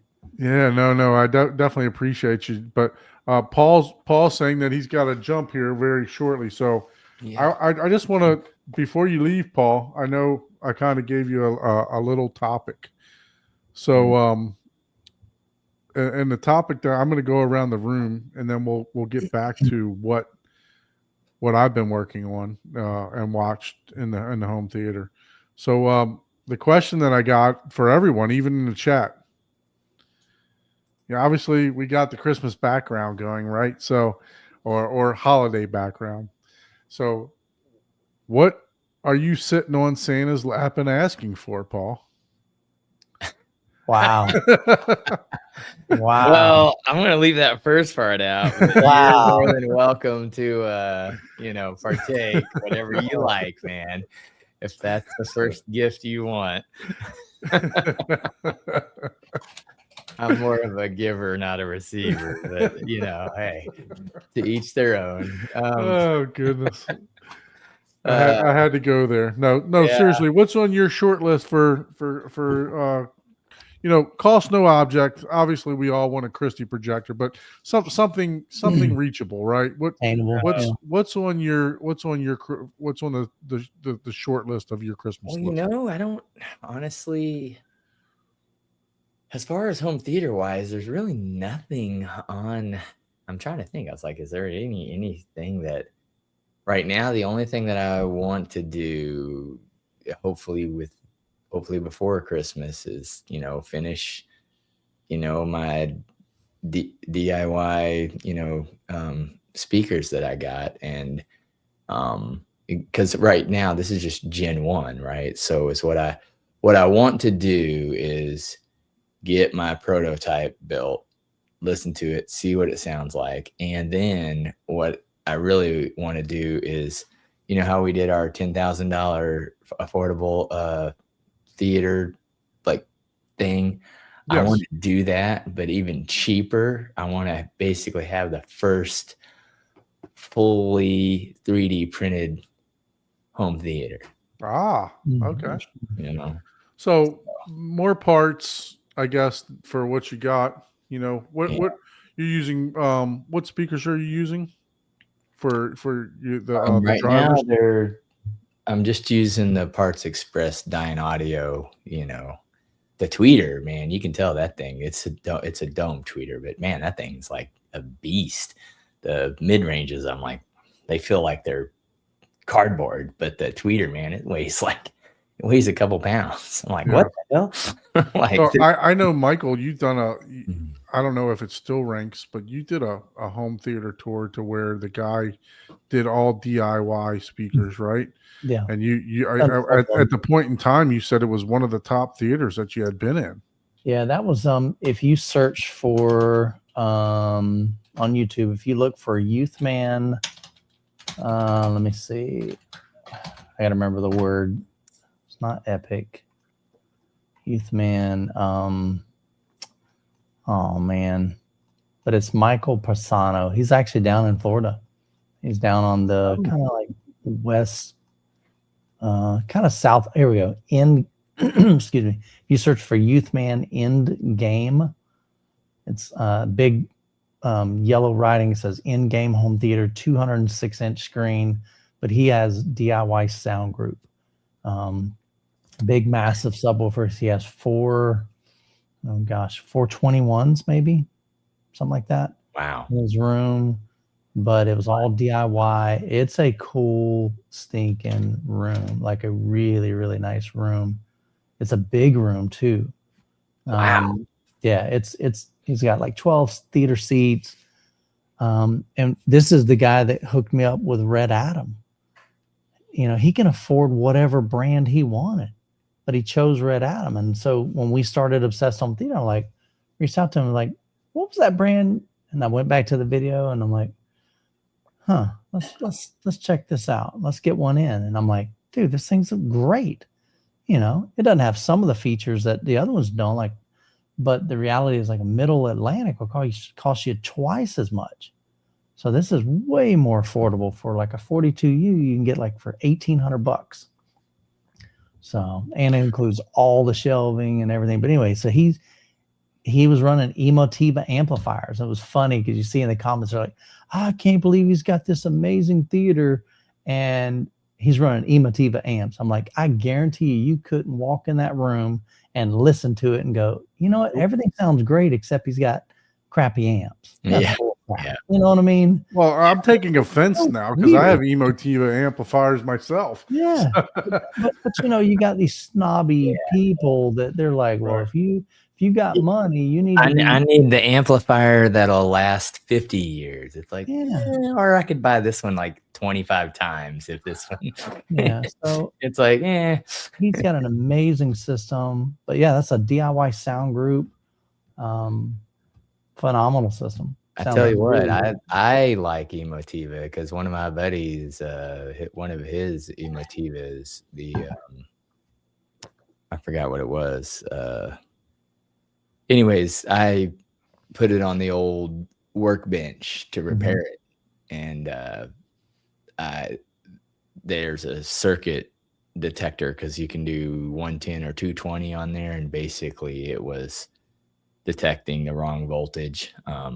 And the caps needed replaced. So I went ahead and replaced the caps, but it basically, long story short, I repaired it, and all of the components and everything, they're not hiding anything. It's not one of those, oh, let's scratch out the marking. Like they're fully repairable if you know how to troubleshoot electronics. And that's rare.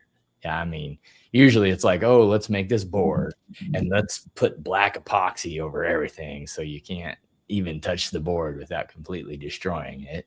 Yeah. So I on that aspect, it's nice. I mean, it's a guy that, you know, has an electronics engineering degree and can.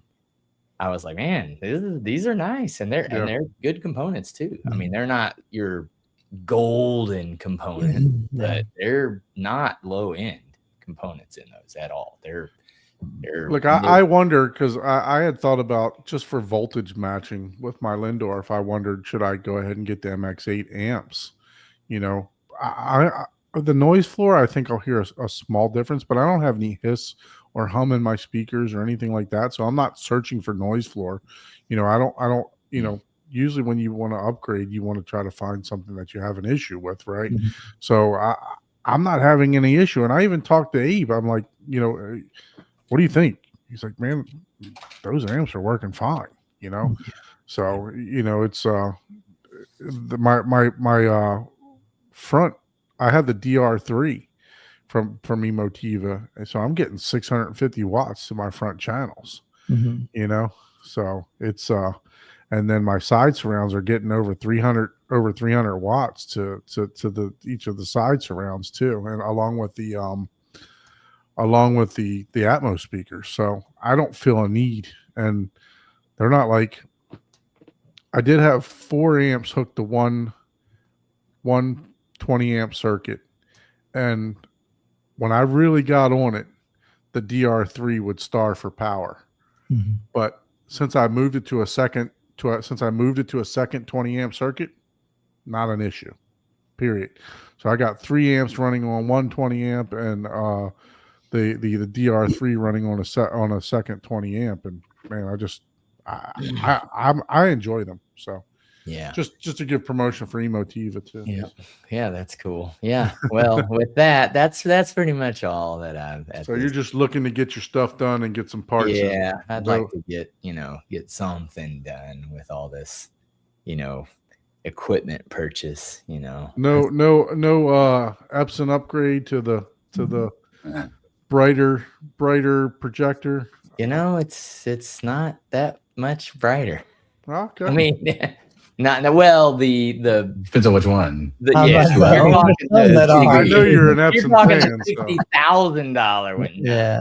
No, even the what's the middle one, 6,000 lumens. So I'm sure you'd see a huge 15,000. Yeah. Wow. 17,000. That's 15,000, 16,000. That's a hard pill to swallow. But it's bright. Yeah. It's very, very bright. You know what? Kind of interesting. So speaking of that, so Epson, I was curious. I'm like, these guys have been talking up this Epson. I got to see one. So I reached out to them, and I think I wanted to see if they could send me the middle one. And they're like, hey, we don't have the middle one in stock, but we can send you the big one. I'm like, okay, yeah, send me the most expensive freaking one you got, $35,000. I mean, it's cool, but vast majority of people ain't gonna afford this, but I'm like, you know, all right, it'd be a cool experience. I'm all about getting personal experience. Yep. And I got it. Really loved it. It's a great projector. The black levels weren't. That's just was Yeah, the we all biggest know draw that, for dude. that. Yeah. But for big, massive screen, like golly, that's a lot of output. You could Mhm. have an enormous screen and Mhm. still easily reach HDR levels. And so that's where that really, really, really shines. And so I get it. And right before I was getting ready to put it back in the box and I'm thinking, am I going to hook my JVC NZ800 up and go, oh, this sucks. This is so dim. Surprisingly, not once. You know, it is not near the brightness. It really, really isn't. But the brightness that I'm getting out of it, there was nothing in me that was going, Yeah.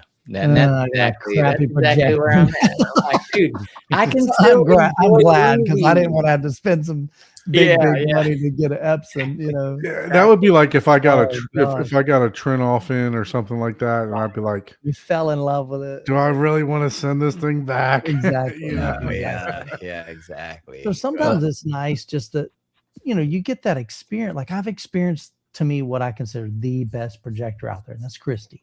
Mhm. You know, that Eclipse is just crazy beautiful. Yeah, for Got sure. almost OLED blacks. It's Yes. phenomenal. But I come back to mine and go, man, but I'm so satisfied with what I've got. Yeah, my NZ8, Totally agree. my NZ8 for On that note, See you, brother. Call it. See you, Paul. guys. Thanks for See you, coming Paul. on, man. Appreciate you. Yeah. Have a good- safe trip, dude. Yeah. Yeah, thanks. man. Enjoy it. All right, Get some rest. later, guys. So yeah, no, I think about it too. I'm like, my NZ8, am I really missing? You know, because I thought about it. I'm like, do I want to go to the N? What is the N9 NZ900 now? Do I want to put that in as a dealer? I'm going to put it in. You know what I mean? But do I think that I need it? I don't think that I need it. You know what I mean? But as a dealer, I have to put it in. You know what I mean? Just to be able to show people the difference and stuff like that. So What size screen do you have, Don? 160. Yeah. And I haven't even Yeah. hooked up the Panamorph lens to it yet. You know, and I'm still getting. Look at Scottio, man. Oh, Thank buddy. you, Scottio. Thanks for the super chat, bro. Oh, geez. Appreciate you. Thanks so much. Appreciate Yeah. that. Well, and Michael, we've talked about this before as well. The when you have experienced something for a long time and it has the thing you personally like in the image, seeing what's better in a different way, you see that and then it gives you that experience, and it's great to experience. Sure. But then it doesn't necessarily make it that yours is crap or whatever. And that's that by comparison, it's always tricky. But I'll be back. I got to experience just a couple weeks ago the M4K 25, the newer version, but it doesn't have the Vader on it yet. But Okay.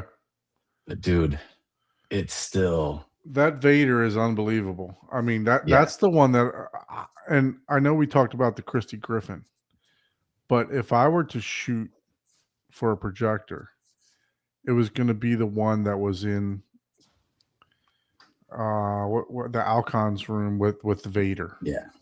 That would be the one that I would shoot for. I believe it's going to be much more obtainable.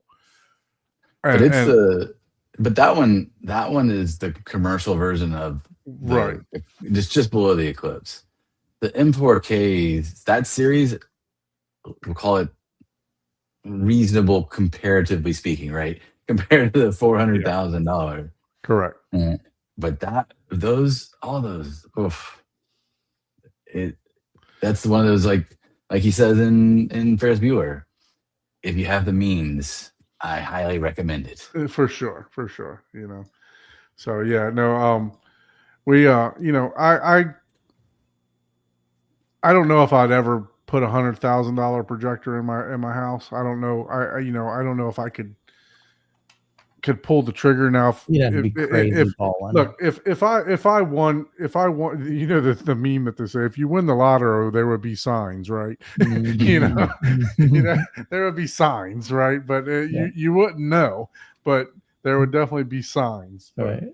you know, it's I don't know. I'm very satisfied with the JVC. You know, I'm not in need of anything. I don't feel like, and that's the reason I haven't even hooked up the Panamorph lens yet. I got a $6,000 Panamorph lens just sitting there that I haven't even put on. I haven't even put on yet. You know, I definitely want to. Once I finish the theater, I'm going to put it on to see if it's 100% necessary or not. See how much more light output that I'm going to get. Like that. Like I've even considered adding one to mine just to get the additional brightness.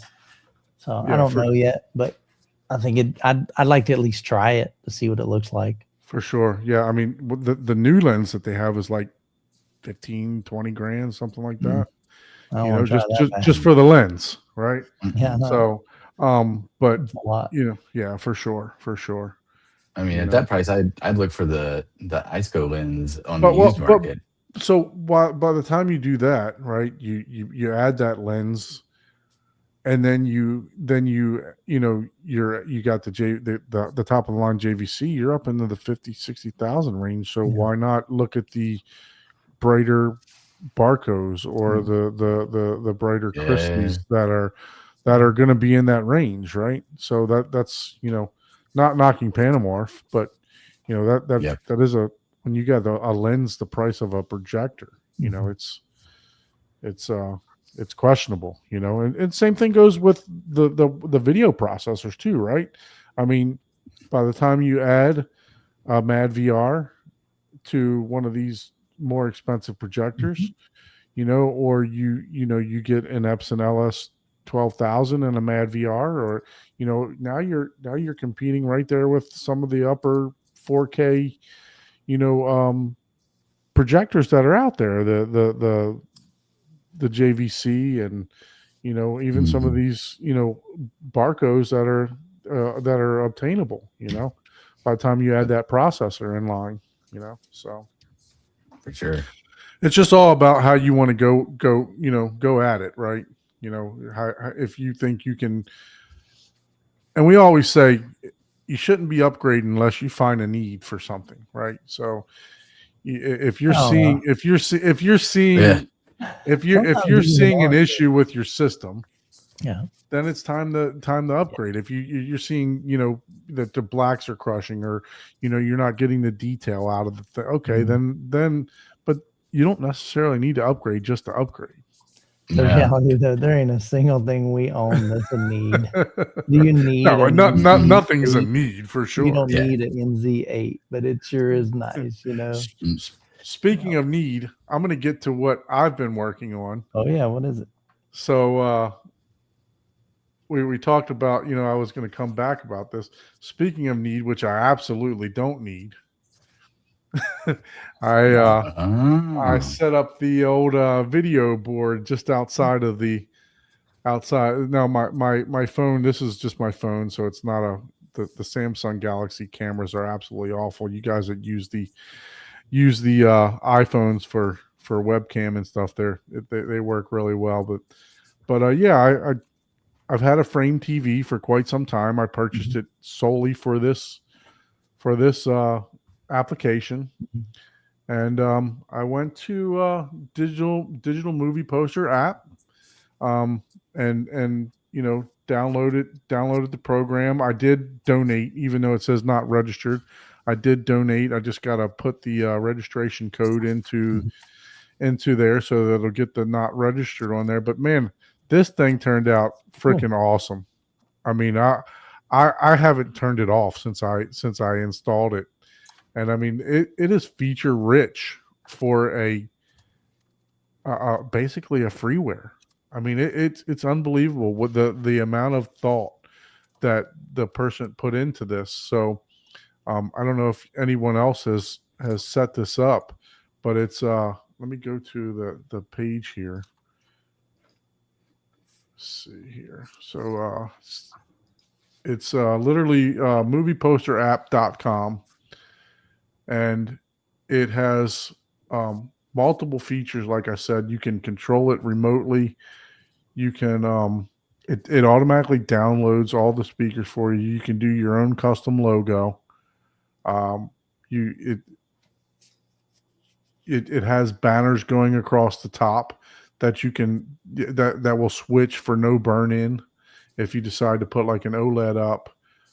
There is a web remote control for it. I just thought it was like Nice. super intuitive.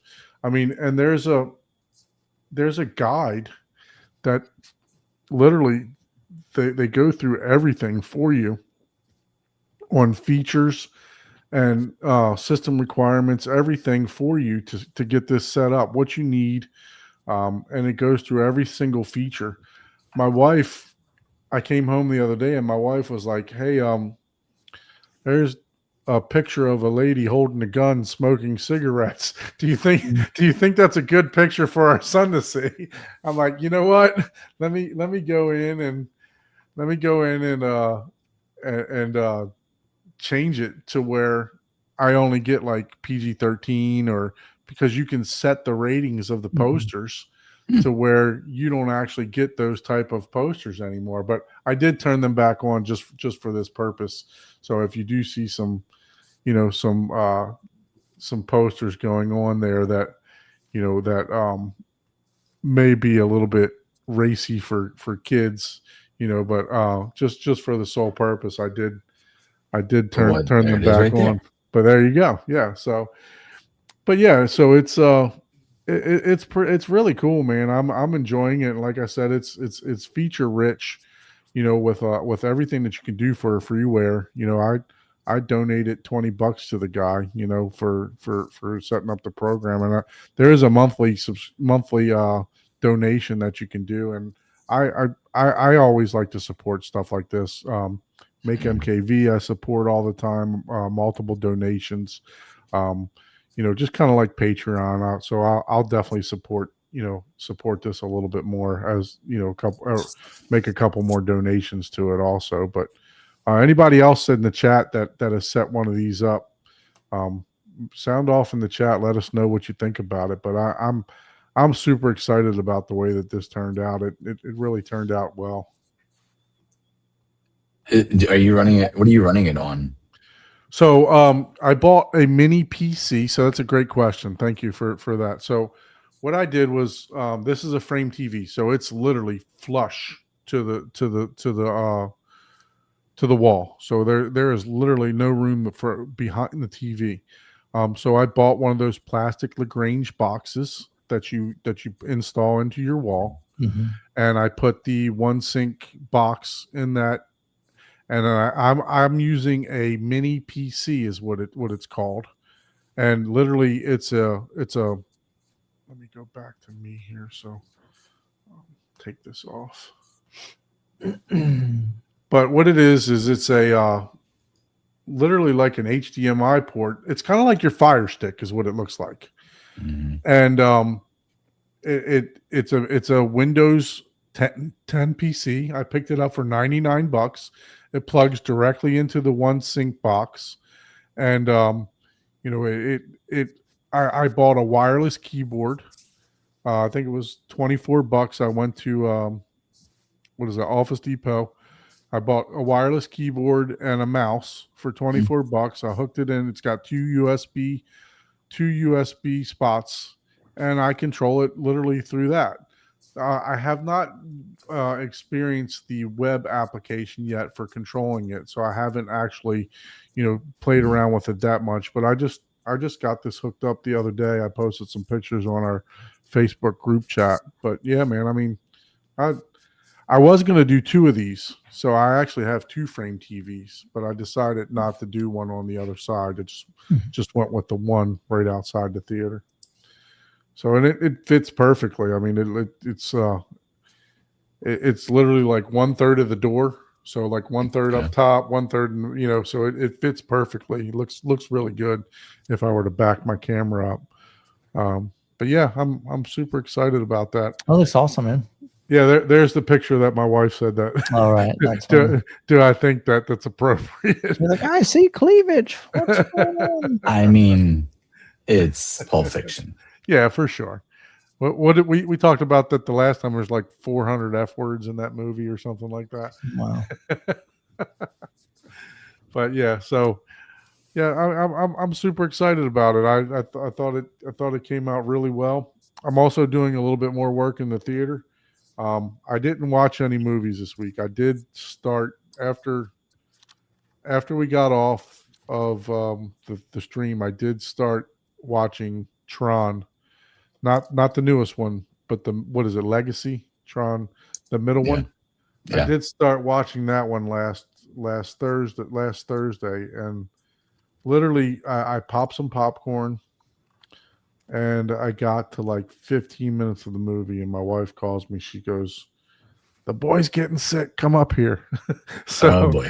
So yeah, so I had to go up, and because I was trying to prepare for the new Tron, to know what's going on with that one. So I was trying to prepare to be able to watch that, and then just craziness throughout the rest of the week. So I didn't really get to watch any movies for this week. So I don't have any recommendations for this week, but did do a lot of theater work.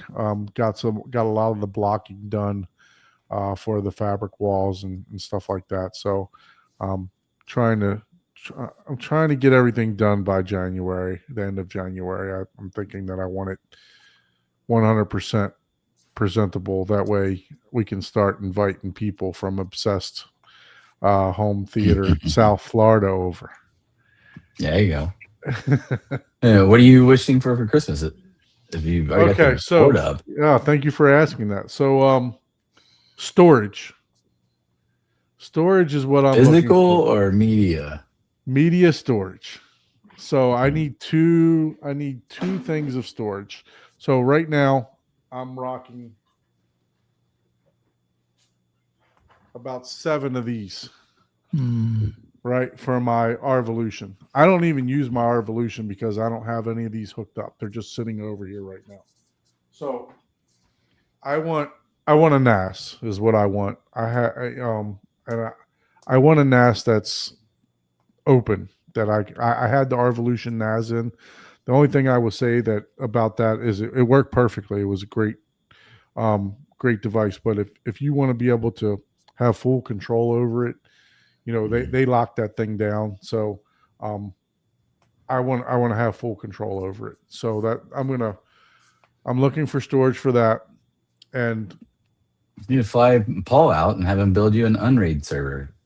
Yeah, for sure. I mean, it's as open as it gets. Yeah, for sure. So I'm going to do that. I'm probably going to get that, and then Kaleidoscape. So I'm running the Strato V right now. I do have the Strato S, but the Strato S is full.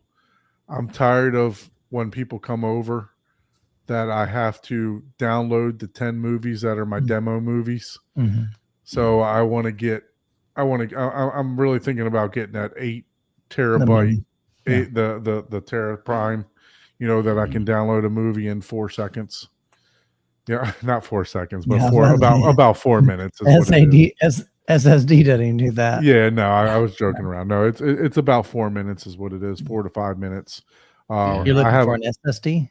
Yeah, I'm going to do the SSD one. I think the 8, because I have the Strato S, right? So that's already got 6 terabytes. Mm-hmm. Plus that one will be another 8.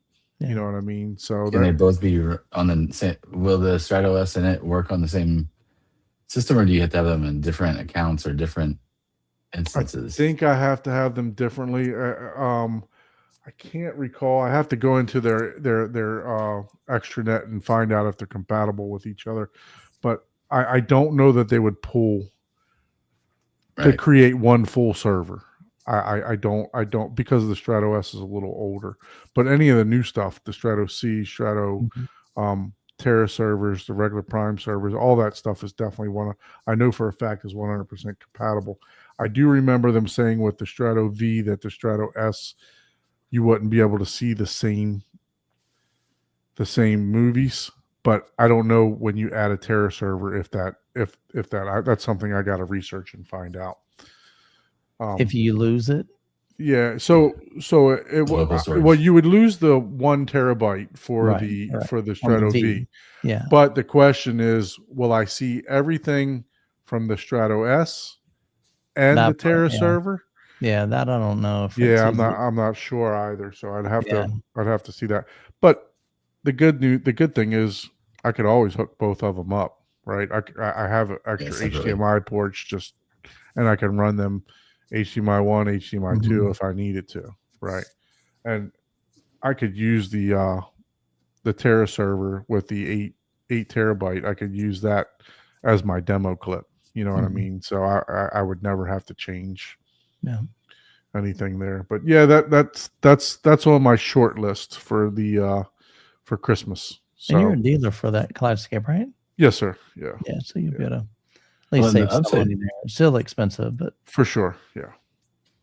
Well, and the upside too, if you kept the S and the V separate with separate inputs, you could show that benefit of that the V's image quality. But you don't have you have to do an LLDV to kind of convert that Dolby Vision into the right thing for your JVC. But still, Well, I when- have the Lumigen, so it does it. yeah. Well, because So, we but, did a comparison at Jeff's Mhm. a couple weeks ago and he has a V and then he had a C as well connected up, and we did some comparisons with that, and it wasn't light years different, but it was noticeably better. The Oh, V yeah. was definitely better. You thought the V? So as far as playback or as far as Yeah. menus? Playback. Oh, the menu on the V is right. 'Cause Yeah, it's 2K. Yeah. But the actual playback, the video performance, it was slightly noticeably better. It's not, would I get rid of a C to get a V? Only if I had lots of disposable income. Right. But if if that's where you're going, or if you're starting new, it's nice. Yeah, no, I mean, I thought about selling the S, right? Because I know I could still get pretty good money for it. There's a good market out there. I probably could get almost what I paid for it, which was like $3,000. Yeah. But the problem is that I'm not a fan of the 1080p menus. Yeah. The Strato S and Strato C are in 4K. Mhm. And that's what I wish that the movie posters for the Strato V would be in 4K, or I wouldn't even question selling it if they were in 4K, because I know I'm going to get the full video wall, and I can get the full video wall now with the S. You just got to go to your movies and you can see the full thing, but it's compromises, right? First world problems. Yeah. I would say this: if you're thinking about ever selling the S, I'd sell it soon, because it has come down. But you're right; it is still kind of in that 3,000 range. But it's kind of like it. I was looking a while back, and it's kind of in that 3,500, 4,000, and 3,000 is kind of in that range again now.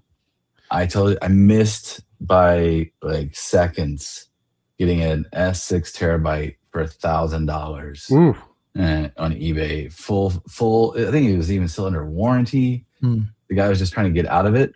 I got the notification on my phone that it went on. I went and hit the buy it now button, and it said it was no longer available. Snagged it. Dang. Wow. And I mean, within seconds, and it was still like, yeah. That would have been a hell of a buy. Yeah, they have a 12 terabyte one too. Yeah, no. For the S, I could have gotten one of those for just a couple, maybe like another 1,000. Yeah. But than what I paid for this one. But we, myself and Gene, we knew there was a guy selling 2 of them, and he was upgrading to like a full Terra system and Strato C and stuff like that.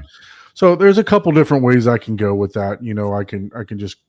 I was thinking about just getting like a 24 terabyte, the regular, because it would cost me almost the same, as far as that and the SSD, maybe 1,000 or 2 more. But I thought about doing that. I don't know what I'm going to do, but yeah, storage is on my list.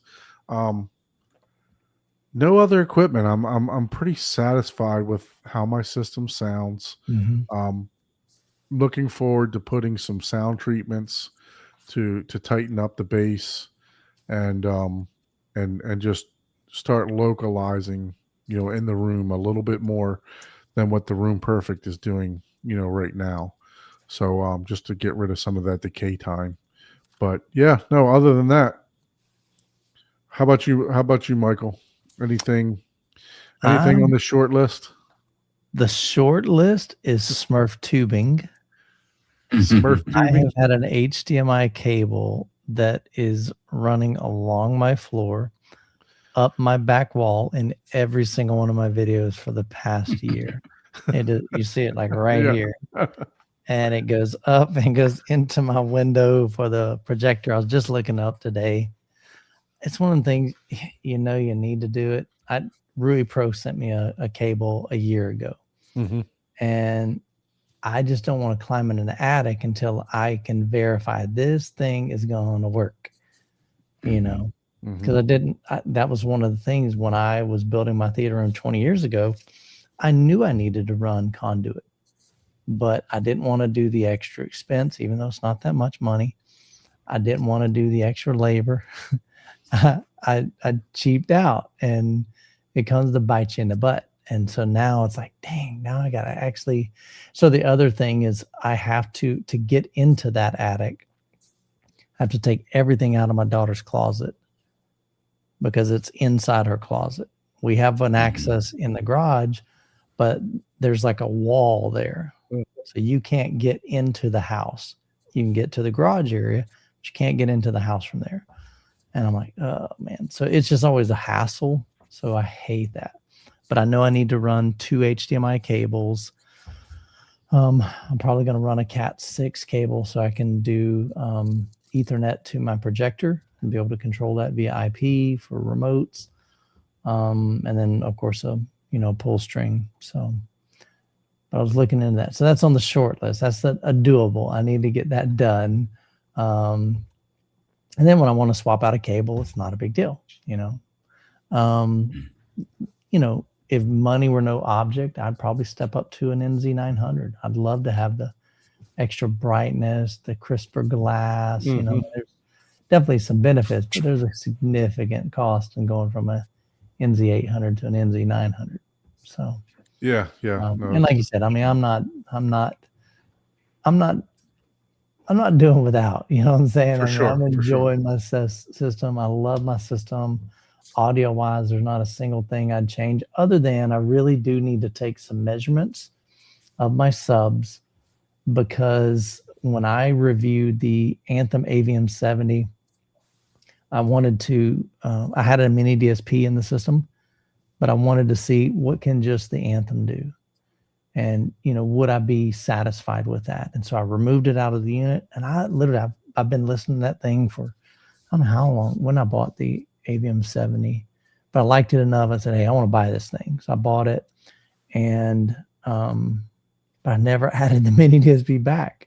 So I know there's no doubt, because the way my room is, the shape, where my seats are, I'm sitting in a null. There's no doubt. But I've been enjoying the heck out of it. And so what I need to do though is I need to put that back in, or I need to measure it first, put it back in, and see if I can get it. I cheated on my system. I say cheated because there's pretty significant null, and my JTR subs have so much headroom in my room. You just powered it out. I make the house curve at the bottom of the null. Yeah. I lose a lot of output, but I promise you, I'm not doing without, even at, knocking 15, 20 dB off of, or whatever it is. For sure. But I need to go back in and spend some time with that. But it's that age old question. Do I have the time? I'm doing the best I can to crank out videos. I've got quite a bit of stuff for review. I've got Don's headphones. I was telling him earlier, I had a buddy of mine. I went to his office, and he had these sitting on his thing. And I'm like, dude, those look gorgeous, man. I said, do you like them? He said, I love them. Like, these are sweet. And so these are the Batiste. They sent me the Batiste, and they also sent me the Batiste MGs.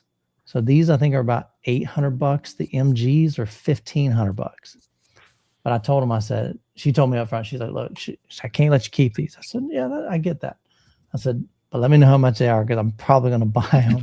I'm probably going to buy these. I like them a lot, but I still need to download the app and play with them. So I got these. I got the MGs. I've got Sofa Baton sent me the X2. I need to do a deep dive into all the remotes right now. I've got them all other than the Remote 3. He just reached out to me like last week and said, hey, Michael, I know it's been a long time since we talked, but we'd love to send you the Remote 3. Let you check that out. I'm like, actually perfect timing because I got, 2 other remotes, 3 other remotes I need to dive into as well. And I want to figure out what do we want to carry. Like, Right. Is that the Unfolded Circle 3? Unfolded Circle Remote 3. The Sofa Baton X2 that has the new dock. It has the touch screen.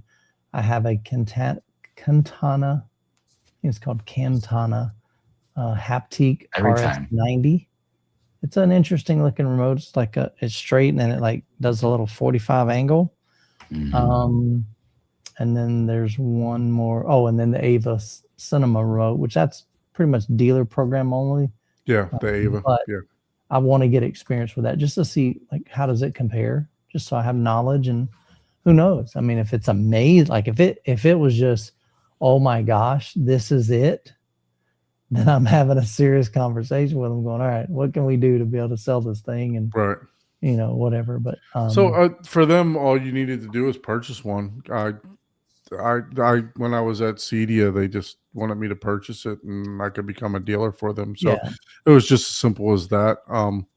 But again, yeah, the difference is being able to sell stuff So, directly online. correct. Yeah. Yeah, So that's it's just a different business model, Mhm. and they don't do that right now. yeah.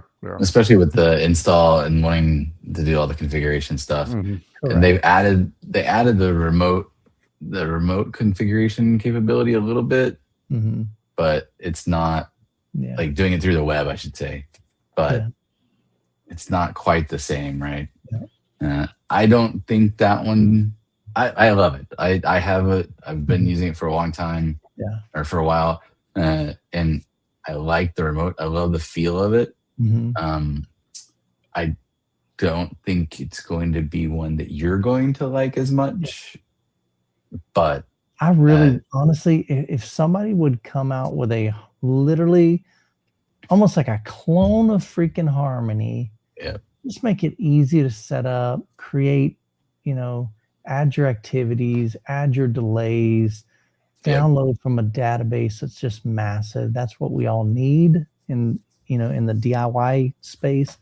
Because I have a feeling that Unfolded Circle is going to be a little complex. It's Yeah. going to rely on Home Assistant very heavily. And so I'm not sure that's something I want to go down, and the And Home average. Assistant can be relatively simple to set up Mhm. for the basic stuff. Okay. It can be as complicated as you want it to be, Mhm. but for the basic stuff, and especially in the last 6 months or so, it's gotten a lot simpler. Mhm. But it's not Logitech Harmony simple. I don't think. I mean, short of someone with that kind of money that Right. Logitech had to That's the hard thing, build man. that app. They had it marketed, dude. Yeah, for And sure. it's the maintenance of that's the challenge. And now with everything being IP controlled, getting those other companies that you're interacting with to create the opportunity through an API. Look, Mhm. and via IP. I don't know what the big deal about it was for them to shut that company down. I just bought a Logitech keyboard for $20 and a wireless mouse for $24. Mhm. I mean, I couldn't make one for Yeah, that price. But they can make it for I, $6. yeah, they're making Yeah, it they're for making it- $5. But That's where they made their money. Like that was their Mhm. bread and butter. It wasn't the remote. yeah, for The sure. remote was I- like change. yeah. Yeah. I If remember you think about that, I can have a keyboard and a wireless mouse for that cheap of a price, Mhm. that means they were making those remotes for, pennies on a dollar too. You know what I mean? I mean, there's It's still more. But remember, You got Yeah, a Mike. touch screen. I mean, yeah. just a Especially little the bit I remember more when I involved bought that. keyboard. I mean, we're I remember talking when I about a bought- $500 for the Pro, right? I mean, it couldn't have cost them more than $50 to make that thing. But you Yeah. remember back then, at that time, that was insane amounts of money for a remote. What are you gonna do a remote for that price? Mhm. Yeah, but if they open back up, they could probably get $1,000, $1,500, just like Ava and everybody else is now. Yeah. Yeah, who knows? So, but yeah, Yeah. no, it's look, I have a Control 4 sitting here. It's still in the box, right? Still, I haven't used it. I mean, I literally go in, and it's not ideal because I want my wife to be able to control the whole system. But I literally go in. I have an IR transmitter because the Lumagen isn't Bluetooth, and I click the on button for that. I click the on button for the projector, and I click the on button for one other device, maybe the Apple TV or something like that. But if I'm using my Kaleidoscape, I go right to my phone. I go to the app, turn it on. If I go and I use the remote right on the app, and then my Lindorf has an app also, so I control everything right through there. Mhm. So other than turning the Lumagen on, and the amps all come on as soon as I turn on the Lindorf because it's all on trigger. Mhm. So it's like, do I really even need a remote? Right? Just it's just a series of turning on the couple items Mhm. and knowing what input to go to that my wife wouldn't know what to do. Yeah. But that's the only reason that I have the Control 4, because of the convenience. Because eventually I want her to, and she loves the room. She'll go in there, not even turn on any movies or anything, and she'll just go in there and read and take a nap. And because we got the comfy couch that I keep talking about falling asleep on during a movie, and even Abe fell asleep, sitting up watching a movie in there. But it's just so quiet and peaceful in there that she enjoys. Excuse me, that she enjoys the room. So somebody asked about the DSP. This is the mini DSP Flex. I bought this to control my near field subs that I'm going to be putting in. So I've talked about putting 10-inch subwoofers literally facing the couch in the back, in the front board facing board of my riser. And I've already sectioned, when I built the riser, I've already sectioned 2-foot sections off in the riser to be able to put those 10-inch Ultimax subwoofers there for near field. So this was a used purchase it from Mr. Long, Abe's customer. So thank you for that. Definitely appreciate it. I just received it the other day. So thank you. So yeah, that's the mini DSP. Nice. So how about you, Derek? What's on your short list, sir? I am asking Santa to send me a major carpenter to come seal up my room for me. Otherwise, just need to. We're actually gonna start working on putting the room back together.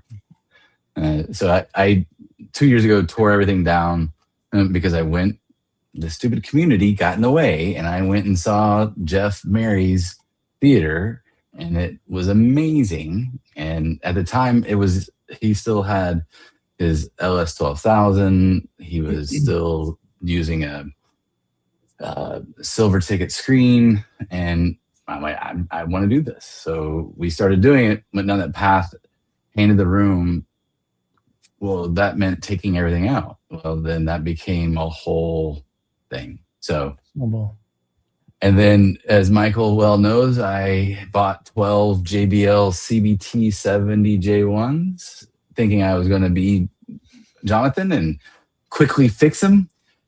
Turns out those things are massively complicated and take a lot of effort to fix when it's not just a crossover board. So fix those, painted them. Now it's time to finally get stuff up in the room. My wife would be what she would say would be for Christmas as well. Let's actually get a functional theater again. That's So awesome. that's the goal. Good, man. Awesome. So just gonna go. Sorry, I was gonna say I missed the Dayton Audio Signature Series. They went on 20% sale for Black Friday. And I thought, oh, surely they'll do it again. I don't really want to make any purchases right now. I've got FOMO ever since. Yeah. No, that's the problem with going to those shows and going to other people's houses. Even watching theater tours, right? It's like we like to feature. It's like, damn, I can do that. Let me tear this down and do this, and this. You know what I mean? And then it's like 3 months later, and you're still in the same freaking position as when you started tearing shit down. So I did the same. I started putting the blocking up the other day, and right now I've the 2 rails that are stacked on the left side of the theater. I got them tore apart, and the one rear surround sound for the left I've got tore apart so that I can put the blocking up and everything else like that. So yeah, I started doing that, so, and it's already been a week.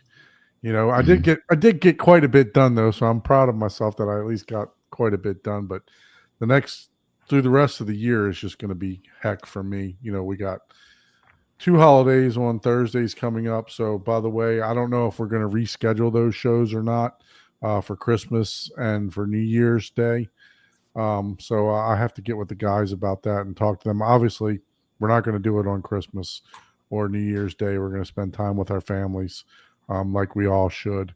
But we'll definitely let you guys know next week if we're going to reschedule those shows for a different day or not. But yeah, so we got to plan that out and just work end of the year.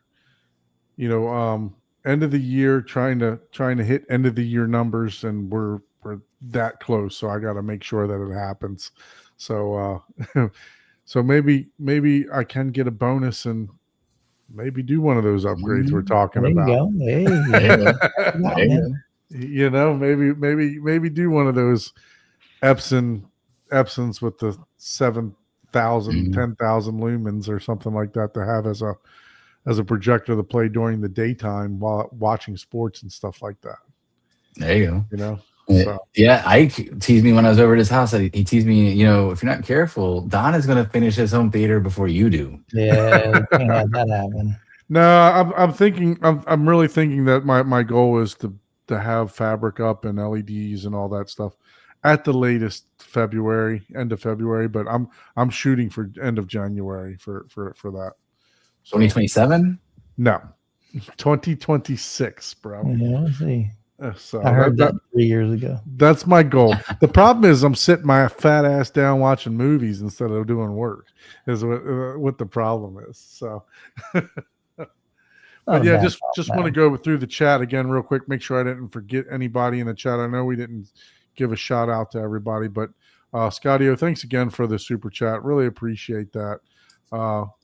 Going back to the projectors, Senor Dusty says the Barco Freya was the best projector that he has seen. Let's see.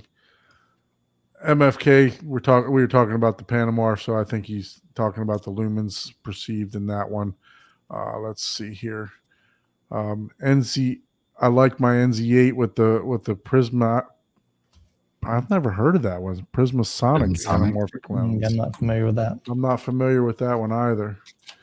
So there's Chuck. The Upgrade King says you don't need to necessarily upgrade. So he was at the theater. Senor Dusty says the same thing. He tells me I don't need any more bass in the theater. So for sure. But Yeah, so just let me make sure. Speaking of the Arvolution, uh, Bill, he says that he actually uses the Arvolution, and he can put files, separate files on there. I think there's more. I just want more control out of it. Not saying that you can't add files here and there. Just looking for a little bit more out of the NAS itself to be able to do different stuff on the NAS. Yeah, I saw somebody recommend the Ugreen. The problem with that I've been told is that it's kind of a closed system too. They don't unlock it like a Synology would or Right. some of the other ones. Yeah, So, for sure. I use that in my setup, but I don't use it for movies. It's just backup for my YouTube channel. Yeah, and the only I mean, it works great. Don't get me wrong. And when I reviewed it and put it on the channel and everything else, it works fantastic. But the only other, if I had to nitpick, I would say it's Windows based. Mm-hmm. So yeah, for a NAS, that's the only thing that I thought would. And I'm not even a huge tech guy, but everybody that I know that talked about it, that I helped me with it, they were questioning why it would be Windows based. So, but like I said, if you're using it for the Arvolution, and maybe just to store some files, some pictures, or something like that, it worked flawlessly, 100%. You know what I mean? It really did well.